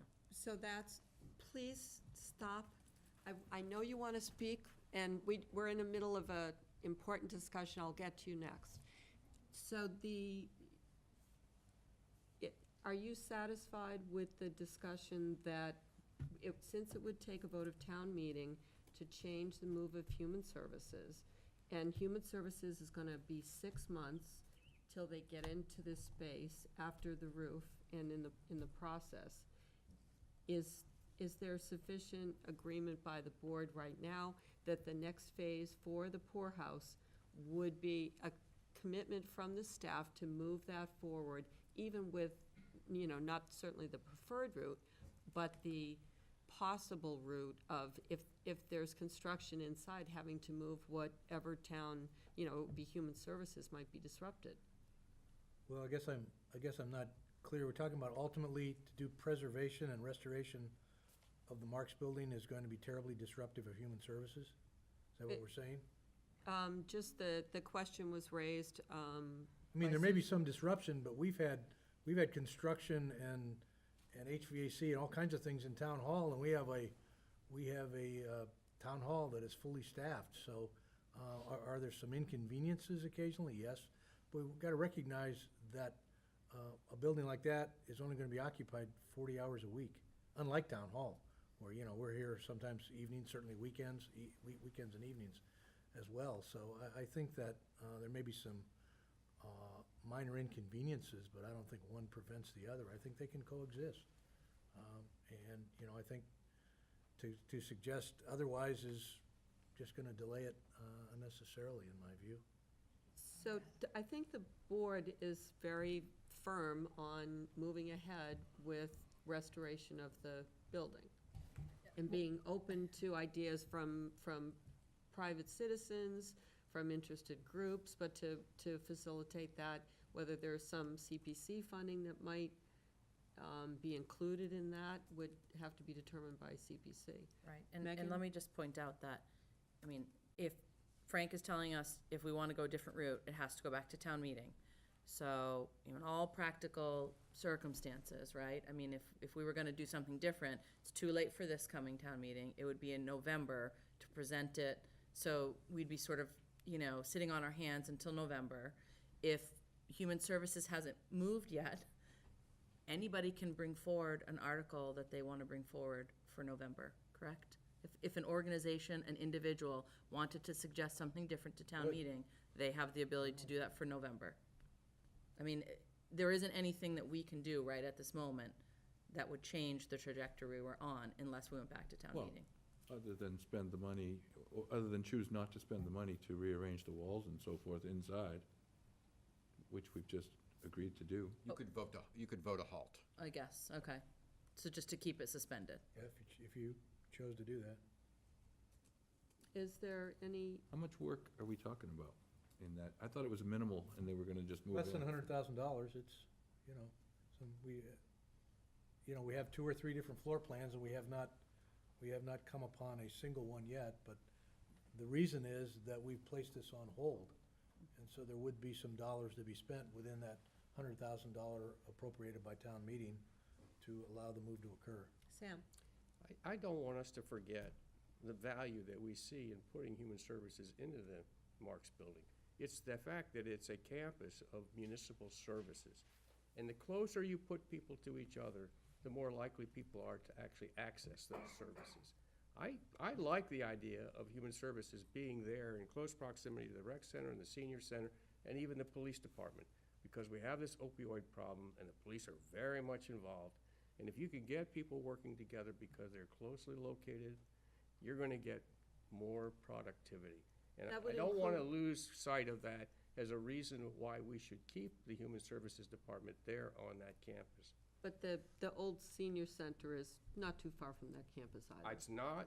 It's not gonna provide the same level of convenient functionality. It's like a mental thing. People have this spatial sense of where I go to get services. And if it's across the parking lot, that's easy. If I gotta cross the ball fields, that's just that much more of a barrier. Megan? Just last quick point. I mean, I think we understand, and I think, folks who study this it's accurate that it is certainly gonna be vastly more difficult to kind of undertake a restoration if there's something on the first floor of a building. I mean, that's just sort of the logistics. However, I don't think it's impossible, and we're talking about Human Services that provides really fundamental care for some of the most at-need individuals in our community. And we've heard from the head of that department that this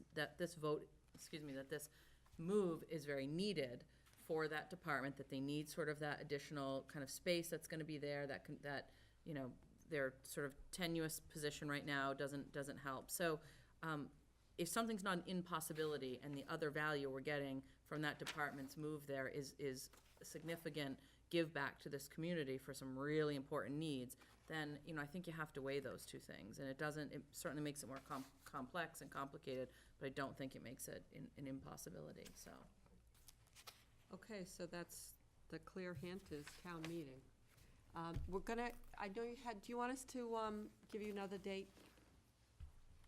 I'm sorry, you wanted to, I was hoping to speak on this for 30 seconds.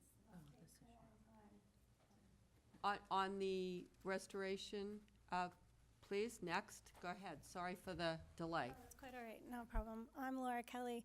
I grew up in a historic home, and so I just wanted to add my insight on the roof project that you're talking about. The house I grew up in was 1680 replica, and we had shaker roof on it.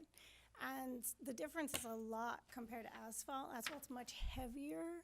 So if you were just considering doing something for a temporary, we'll get to, it'll last 30 years. So, you know, to think about doing something that now that you want to just redo in a year or two, you know, I was just wanting to share with you that there's weight to take in consideration if you're having to redo the first floor as well. Thank you. Good point, thanks, Laura. Okay, we're going to move to the next item. The hour is moving late. Discussion of renaming and modifying the charge of the Bikeways Committee to Bikeways Pedestrian Committee. Scott, welcome. Kathleen was here but left. Yeah, we I have a letter from yeah, thank you. You can. Make this quick. So the Bikeways Committee is asking that we expand our advisory role to the Board of Selectmen. Essentially, our mission would change from the Bikeways Committee, shall study and the needs, et cetera, to the Bicycle and Pedestrian Committee would be the new name, shall study the needs and make recommendations for the maintenance and improvement of town pedestrian and bicycle accommodations. I should add that bicyclists and pedestrians have many things in common.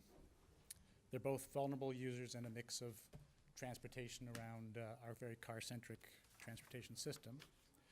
They operate at slower speeds than cars, and they may use the same roadside facilities, i.e. sidewalks and multi-use paths, that pedestrians, by the way, have the right of way to use, but they do use them and share them at the same time. We as a committee have been working with the town and our citizens to educate both bicyclists and pedestrians how to share those shared use paths. The Shining Sea Bikeway is our chief example. And part of our education, I want to pull out a little prop here.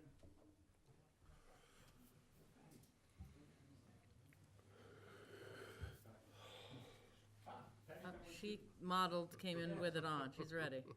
We hear plenty of concern from pedestrians and cyclists who are slow on the bike path, but they want to be alerted when before they're being passed. So Bikeways Committee has commissioned Howling Bird Studios to produce these.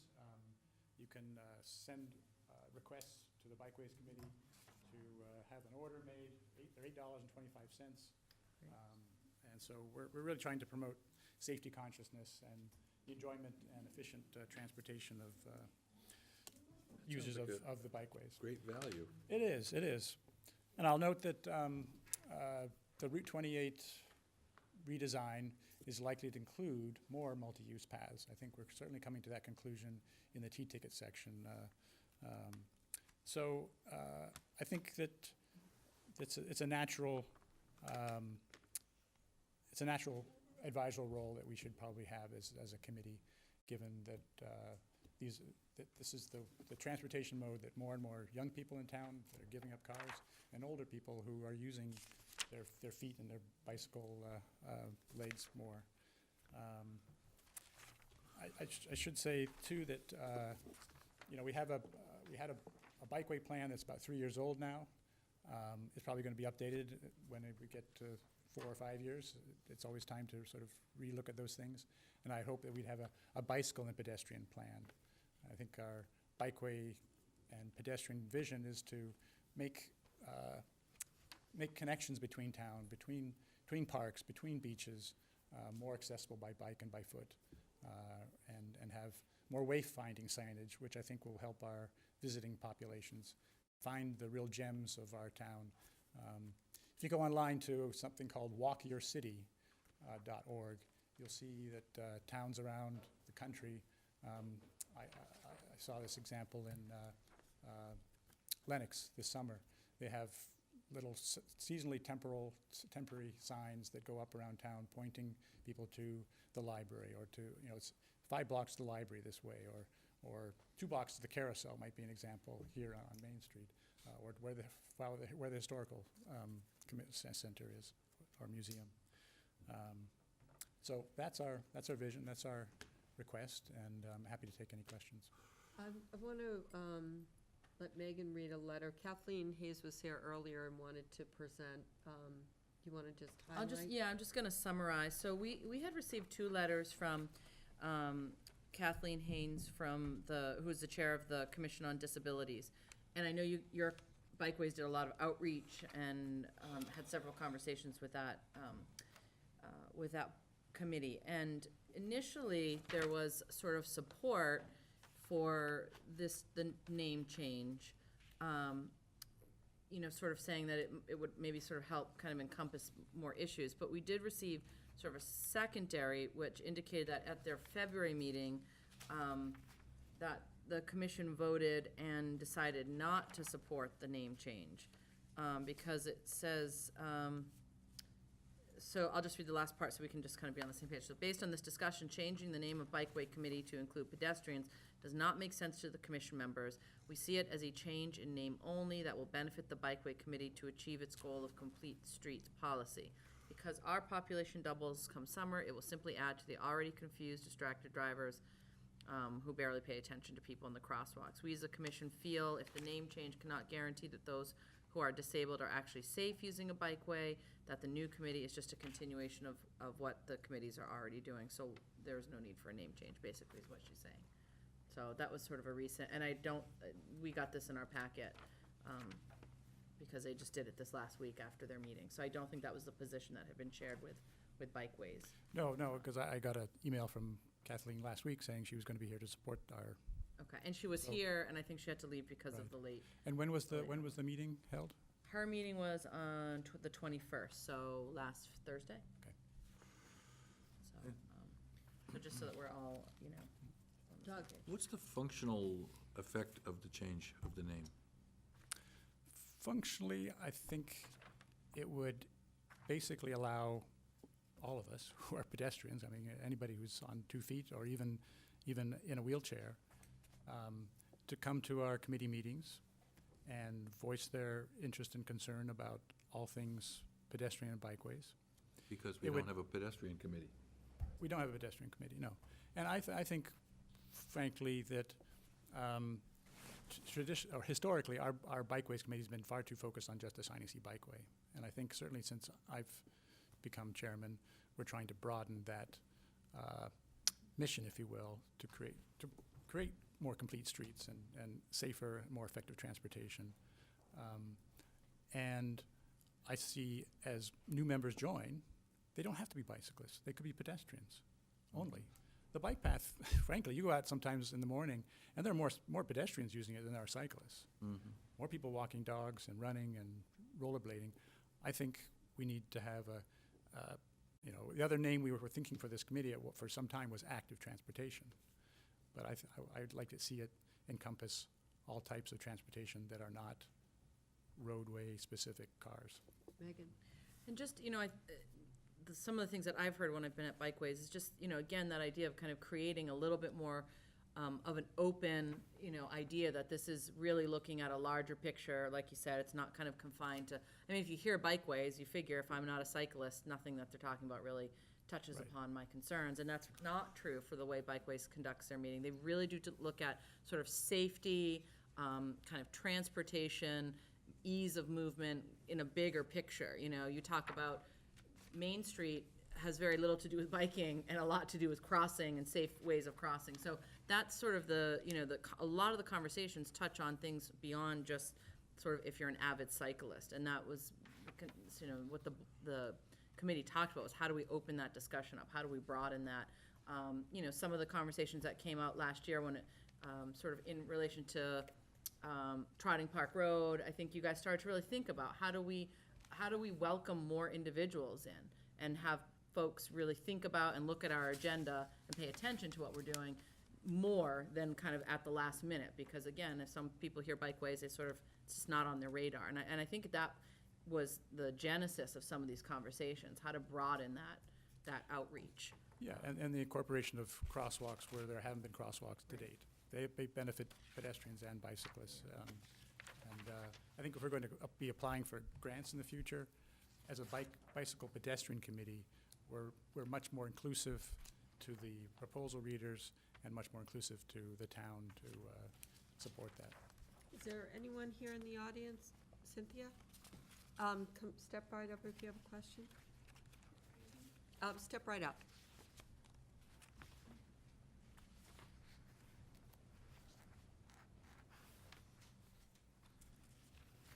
Welcome.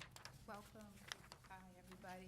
My name's Cynthia Rose. I live on Trotting Park Road. I haven't been here for quite a while. I have a couple of things to share.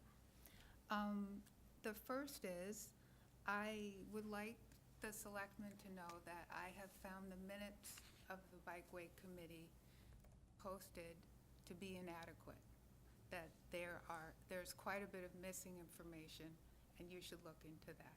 That's just one thing.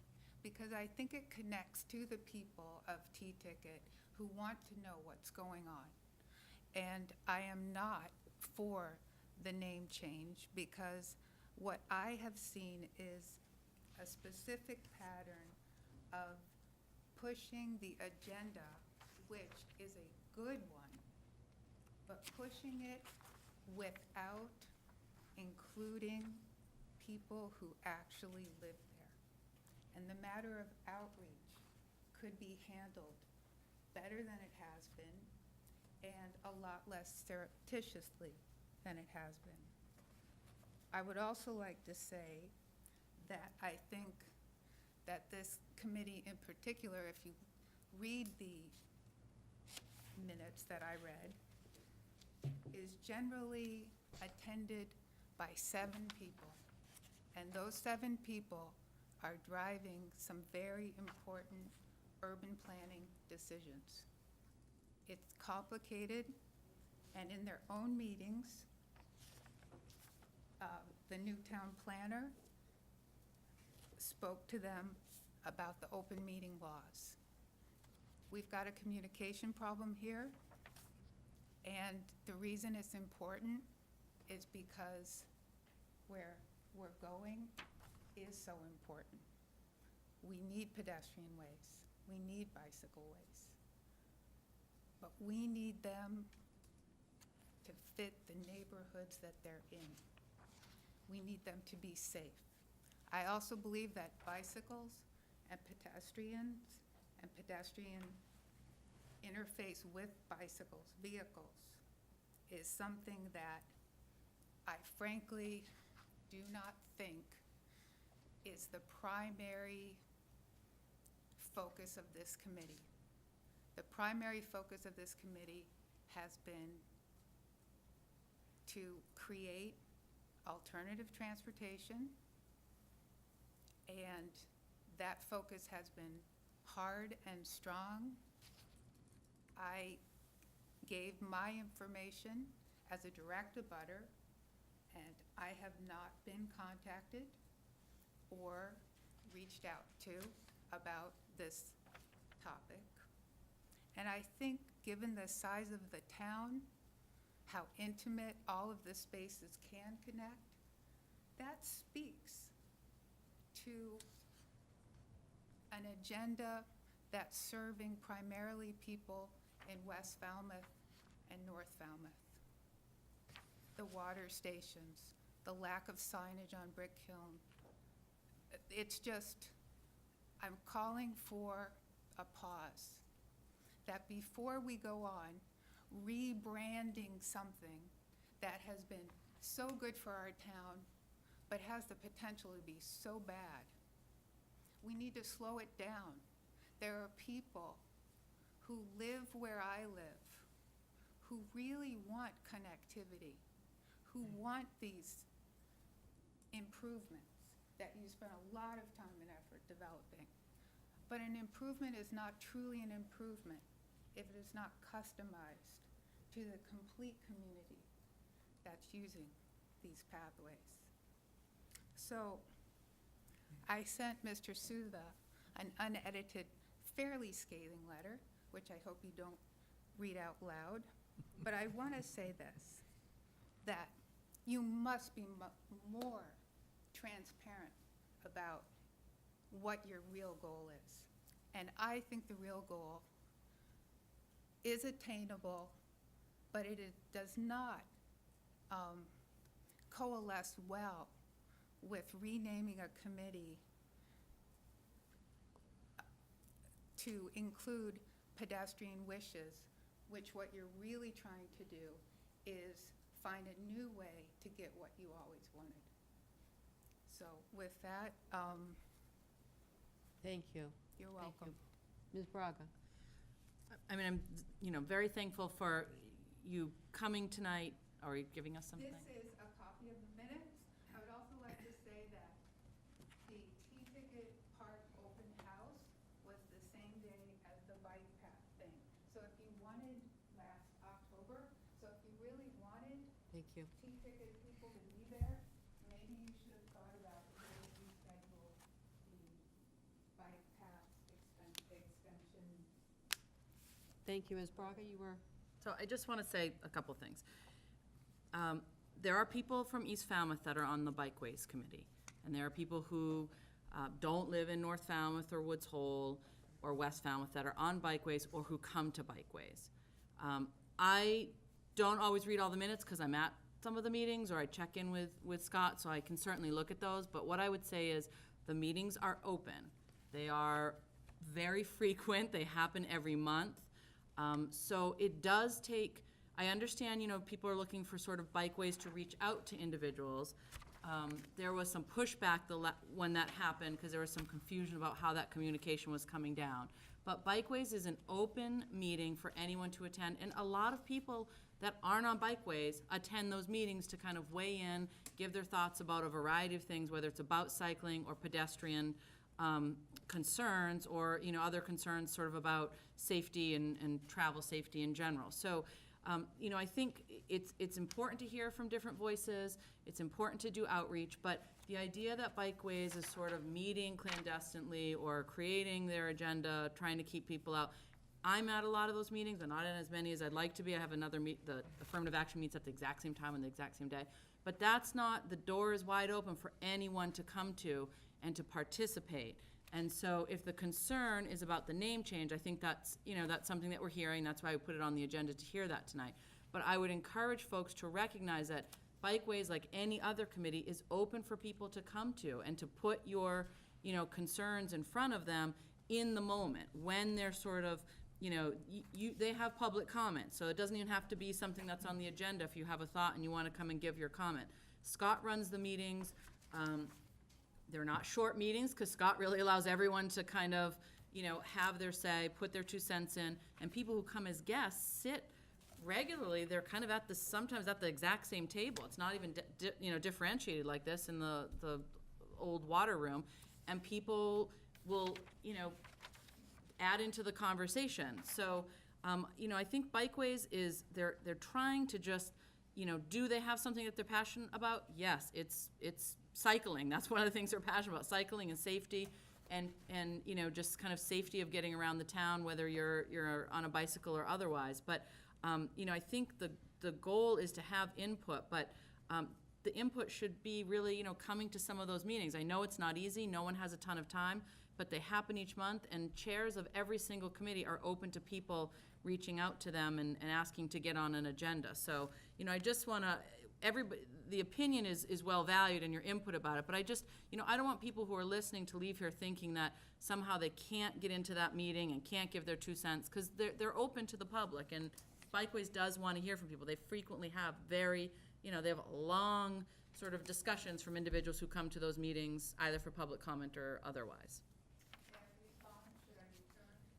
Sorry, we're getting too late. We're just making the points tonight, but you can send an email because the TV's not picking it up. Sir? Not at the meeting, then how does she know if she's at the other meeting? I'll send an email. Thank you. Welcome. Hi, Chris McGuire. I've been on the Bikeways Committee for almost 5 years now. I joined not because I'm an avid cyclist, but because I'm a parent of school-age kids. And so my focus is always trying to think about how do kids get around our town. And when I think about how kids get around on bikes, they're more like pedestrians than they are, people who are commuter cyclists to work. They're totally different bike riders, and so that's why I joined the committee. And Scott mentioned the bike plan. If you look at the bike plan, 3 of the top 4 items on the bike plan are crosswalks. The flashing light crosswalks, like the one that was installed at Locust Street. So that's when we began to talk about trying to bring pedestrians in more, recognizing that there isn't a pedestrian committee here in the town, and that there are a lot of pedestrians, and that more and more pedestrians and cyclists are using the same space. So I think that's the reason why we wanted to move this forward, and I just want to share that as one other member's opinion. Thank you. Thank you. Feelings by the board? I think it's a good idea. I mean, I understand this lady's concern, and maybe there should be some more publicity of Bikeways issues, but the meetings are open. You can go anytime. I think that I've actually looked a long time for bikeways and pedestrians to come together more. I think the occasional mishap on the bike path between a bike and a pedestrian, those things can be minimized with greater communication of concerns. So that's the part I like the most about this. Megan? Just that I think we don't have a separate pedestrian committee. I don't know that we need a separate pedestrian committee. In some ways, they're talking about the same kind of thing. So, I think, and Bikeways should hear the Commission on Disabilities concerns, so that kind of requires some more communication. I was trying to find Scott. I thought you were back there for a second. In the future, I know you guys have made that outreach initially, so I understand their concern that they're sort of looking if there's going to be some collaboration for their needs, and that their different needs to be kind of represented more. But it's not looking for those 2 committees to come together. It's just looking to add the pedestrian component. I guess I didn't think it was necessary, because when I thought of the Bikeways Committee, I thought of the people who looked after our bikeways that are in there. I walk on that bikeway, on the bike path, way more than I bike it, so I sort of thought they were already representing my interest as a pedestrian, because it is a shared use. And so I just didn't really see the need for it, because my interpretation all along was that they were looking after everyone's needs, not just the bikers. It wasn't the Bikers Committee, it was the Bikeways Committee, but I'm not opposed to it necessarily, I just didn't see the need for it. I think it emphasizes the kind of equal rights. And the transport, and sort of that kind of forward-looking, trying to plan and better use sort of our roadways and think about how we get around, across the town, so. Sam? I don't want us to forget, the comment that I made of children going through the town and finding the appropriate ways to get from one part of town to another. And then those who are disabled, who are, unfortunately using wheelchairs and need to get around safely as well. So I think those 2 cohorts within this town have to be considered seriously and shouldn't be overlooked, by people who are more interested in commuting, I think, and not just simply getting from point A to point B, and who don't have an alternative in terms of vehicular travel. Is someone ready to make a motion? I would move approval of the change of name. I would second it. All those in favor? Aye. Aye. Aye. Thank you very much. Sorry for the lateness of the evening. Thanks for taking on the extra work. The next item on the agenda, discussion, vote to approve Falmouth Commodore Memorandum of Understanding. I'm assuming that has to do with the earlier item, which we decided to move. It sure does, right. So if I understood the sentiment of the board correctly, you want to put a working group together and look at the property and defer that action. Exactly. Thank you for staying, but we're going to move that. Can I just make one comment? Please.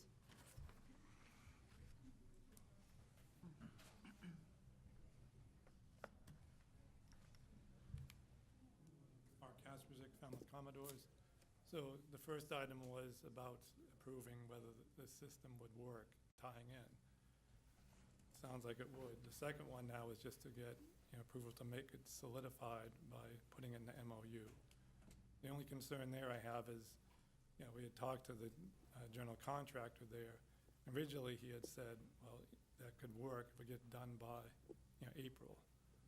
And now he's saying, well, it might be able to be done later, but just haven't gotten that confirmed yet. So. Okay. So your concern is the timing component of it, so maybe we can follow up a little bit more. So I'm just gonna sort of, We'll keep a Push- watch on it, and we can always advance it if there's some concern.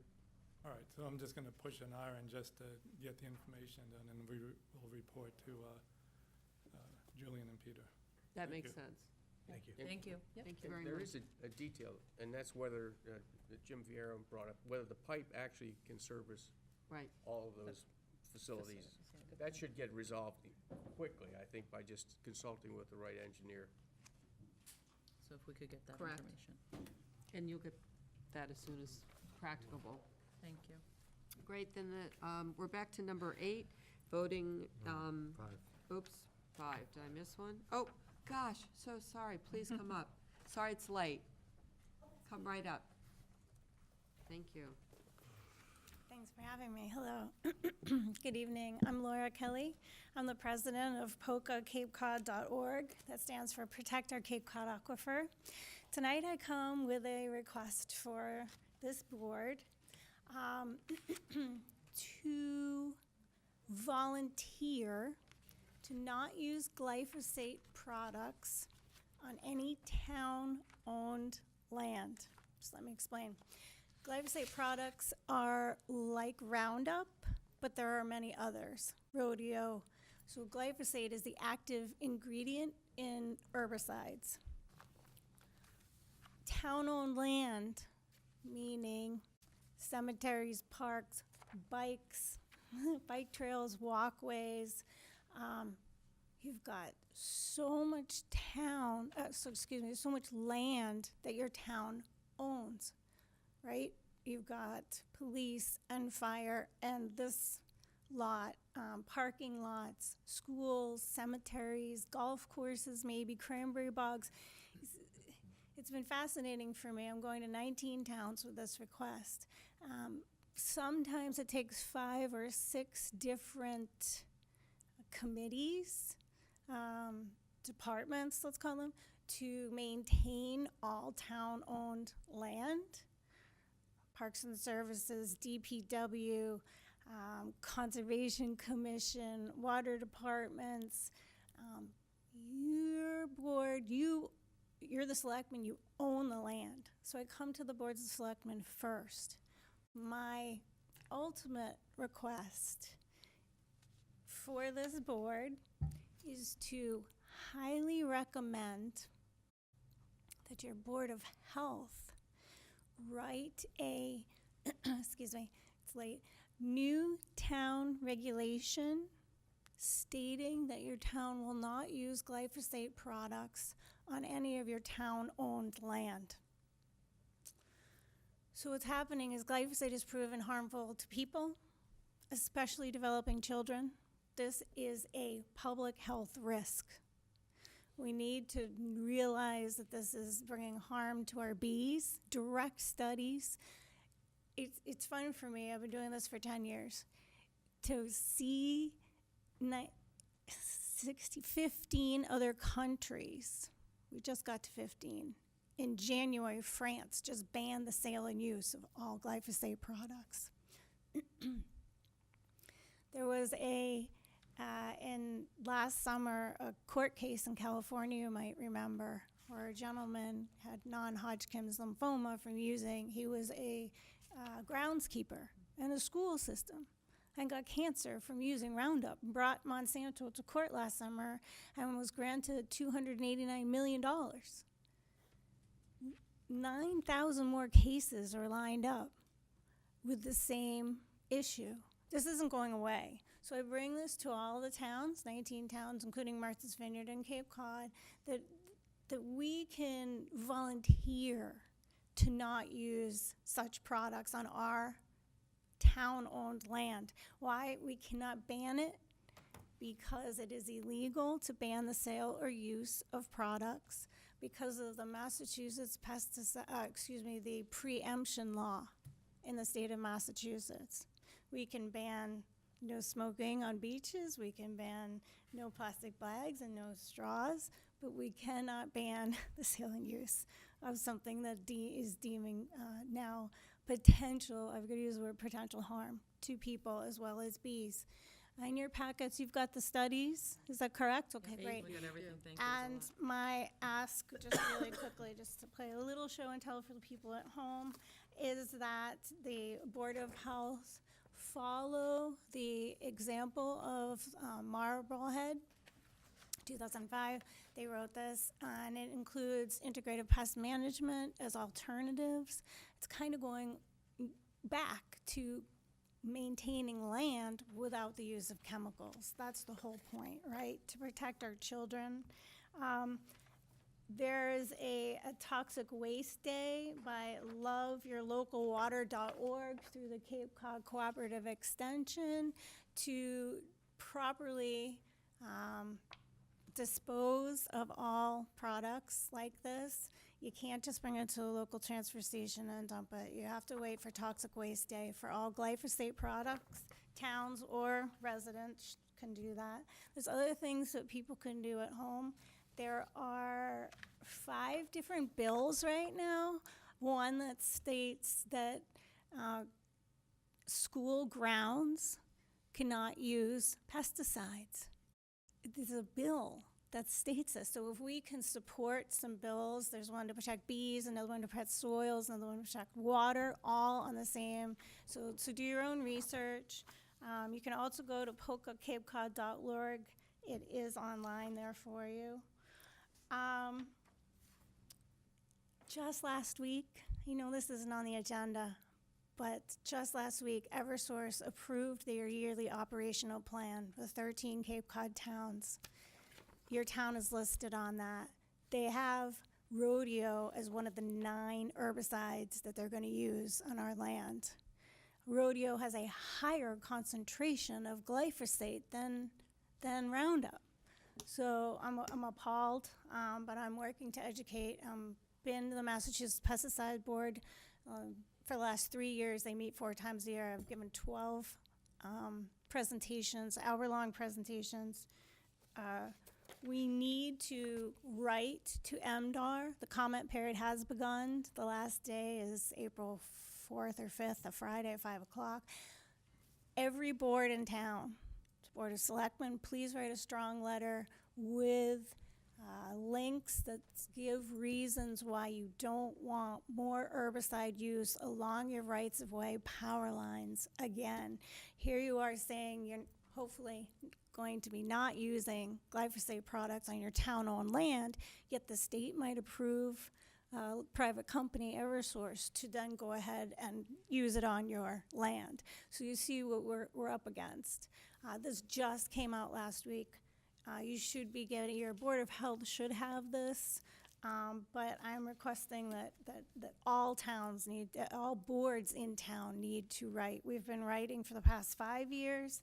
The state is reading everything. They really ask for fact-based comments from all residents and all town boards now that this is moving forward. So I just go back to say my request this evening is to have this board highly recommend that your Board of Health write a new town regulation stating that you will not use glyphosate products on any town-owned land. That excludes private land or businesses. It's just town-owned land. And to write a new town regulation to protect developing children and your town from a potential liability. You know, if somebody does get harmed at a park and gets cancer and you don't have this in writing, it's just taking the next viable step to do the right thing, to put it in writing, to protect yourselves. Thank you. Any questions? Thank you. Questions from the board? Doug and then Right. Sam? I'm gonna go the other way next time, Sam. Oh, no, no. It's, I always see him first. No, no, I have no problem. So Laura, why do you feel like it's important to go to the Board of Health? Why not just ask Selectmen to set a policy? The That's my difference question. between a regulation and a policy at the state level is a lot. So what I'm doing is I'm going to all 19 towns and getting regulations written, hopefully. I'm still working with some towns, including yours. I'd like to work with your town. The difference between a regulation and a policy is a lot if there's ever any liability harm down the line. And also it proves to the state pesticide board that you really don't want this on your land. So it just means it's got more teeth. I Okay. would absolutely accept a policy. There are other towns that have decided to do that. But I would love to see if the Board of Health would just, just take that next step further and really, might make it different. I hate to think that there's gonna be harm, but it would protect your town in the long run. So Sam? So have you been to our Board of Health? No, I came to you first because you own the land. So this is what my segment is to go to the boards of They are the selectmen first, so. They are the technical experts in public health. Correct, and if And you. I would not vote for what you're recommending until I heard from them to find out what they're saying. You're making these assertions, you're telling us these things as if they're vetted facts. I've read some of the literature. I'm sorry, there's not enough backup for me to take what you're telling me at face value. I will defer to my Board of Health because I know they come out of the public health background. I know their qualifications. And that would be my recommendation to this board, is that we refer this to the Board of Health and ask them to come forward and to give us their advice on what we should be doing, and then take that step that you're just recommending. Is there a second on that motion? Okay. So no consideration for a policy or asking our DPW to Well, consider it? Sam has made a motion, Okay. so I wanna see if there's a second. Yeah, I second. Okay, so the discussion? Well, discussion is, I was interested to hear from the DPW Assistant Director and our Park Superintendent of what their opinion is of it, just for now. I'm not opposed to Sam's motion. I Sure, think so it's very We'll appropriate. make that part of the discussion. Okay. Who'd like to go first? Jeremiah? Thank you. Thank you, Laura. Jeremiah Pearson, Park Superintendent. The Parks Department tries to use a no-chemical policy, but there comes times when we do need to use glyphosate for certain invasive species. Since I've been there, we haven't used any glyphosate, but I don't want to take it away from our toolbox because there is, areas where we could use that for invasive species. Can you give an example of what that would be? Phragmites, Japanese knotweed. So we have those. We do have those in town waterways areas. And we try to use cultural practices and mechanical needs to alleviate that, but that doesn't always work. And we usually never use chemical control, but I still don't want to take it out of the Parks Department toolbox. Madam Chair, could I have Jeremiah comment on Dutch elm treatments, which are chemical related as well, and I think pretty significant in this town? Different chemical though, right? Right, it's a fungicide, but you talked about other chemicals too. Through me, Mr. Pearson? So I just reiterated that we do I use. saw that she had mentioned other chemicals. That's the only chemical that we use annually is a fungicide to treat the Dutch elm disease. It's not Okay. glyphosate, but. Okay.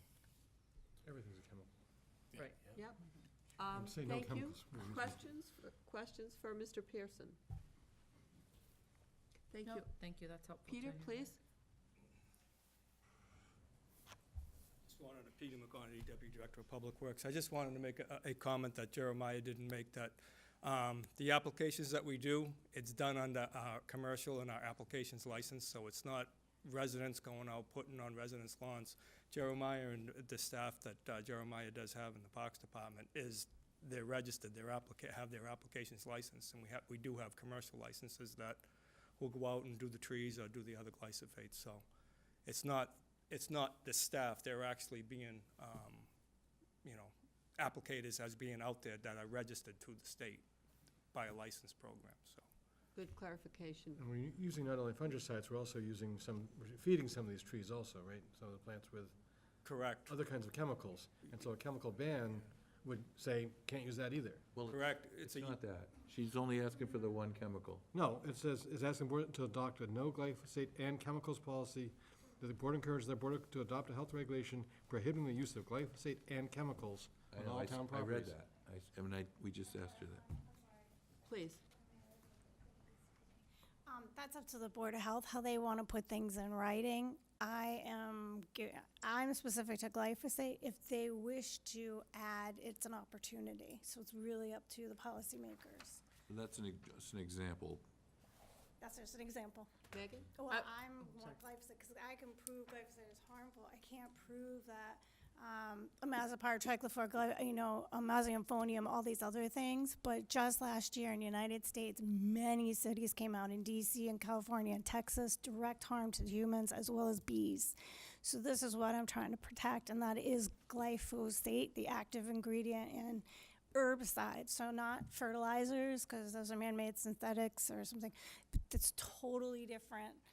You got to look at rate and dosage, and yes, Massachusetts State pesticide applicators, they read the label. I believe that is true versus a homeowner, which is like more is Thank you. better kind of mentality. In view of the time, we're just going to move forward here, Megan? Yeah, I'm just gonna suggest for exactly the reasons that Laura just mentioned, that, we're talking about sort of specific chemicals, we're talking about different categories of chemicals. I think I like Sam's suggestion. I think the Board of Health is sort of the appropriate body to dig down, do some research, and make a recommendation. And, we've heard from DPW that they already have a policy of limiting it, which is helpful for us to hear and probably will be helpful for the Board of Health to know. And maybe we could do some sort of public outreach to just make people aware, because I think the homeowners are probably doing more damage. Through the Board of Health. Yeah. So there's a motion and a second. All those in favor of referring to the Board of Health? Aye. That's unanimous. Thank you. Thank you very much. Thank Sorry you. about the late hour. All right, next we Try have, to think of some kind of policy sometime in the future. Next step. I think we're on Article 26. Yep. Article 26, this article would rescind the existing civil service maximum age limitation on the hiring of police and fire, 32 years. It's recommended by Chief Dunn and Chief Small and would expand hiring options. The suggestion is to vote Article 26 as printed. Move. Second. All those in favor? Aye. 27, this article would establish position of program coordinator for the new senior center, setting a salary range for this position, which is needed to support the expanded delivery of services for the new senior center. It is subject to town meeting approval in the fiscal year 20 budget. The suggestion is to vote as printed. So move. Second. All those in favor? Aye. Article 28, to increase the local room excise tax already in place from the present 4% to 5%.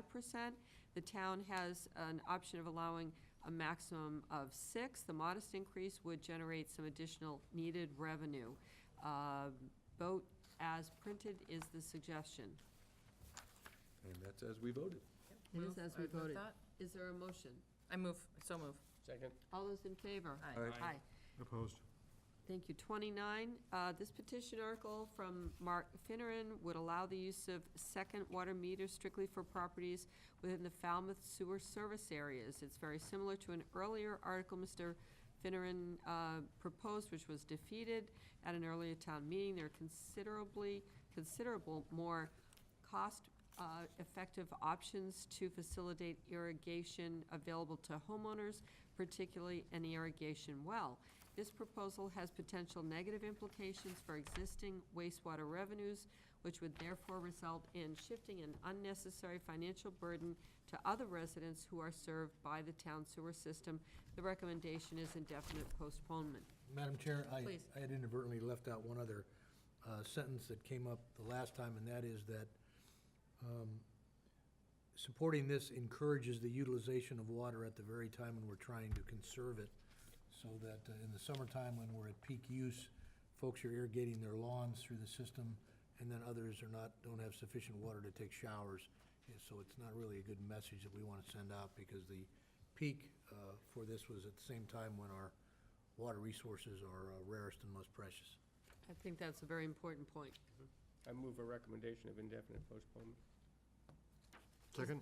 All those in favor? Aye. Against. Article 30 is a petition article from Paul Dreyer, which would set aside funding for implementation of the first phase of the proposed trail improvements adjacent to Shiver's Pond. This proposal would begin the implementation of the long-planned recreational enhancement to coordinate with Public Works, planned resurfacing of Catherine Lee Bates Road. This petition article contains neither proposed funding or funding source. The suggestion is that, given the questions on funding, the board may wish to defer action until the Finance Committee has reviewed. Do we want to agree with that or not? I would agree with that. Yeah. Is there a second? I'll take that as a second, Sam. Second. All those in favor? Aye. Aye. 31, petition article from Ron Zweig would seek to accelerate the existing process of water quality monitoring in Bourne's Pond relative to the experimental shellfish nitrogen mitigation option. This process is currently underway with the cooperation of Marine and Environmental Services and monitored by the Water Quality Management Committee. It's anticipated the committee will take a position on the proposed article at an upcoming meeting. So the suggestion is to recommend indefinite postponement and then pending review or recommendation by Water Quality Management. I would move that. Second. All those in favor? Aye. That's that. The next item on the agenda is individual selectmen's reports. Is it too late for anyone to think?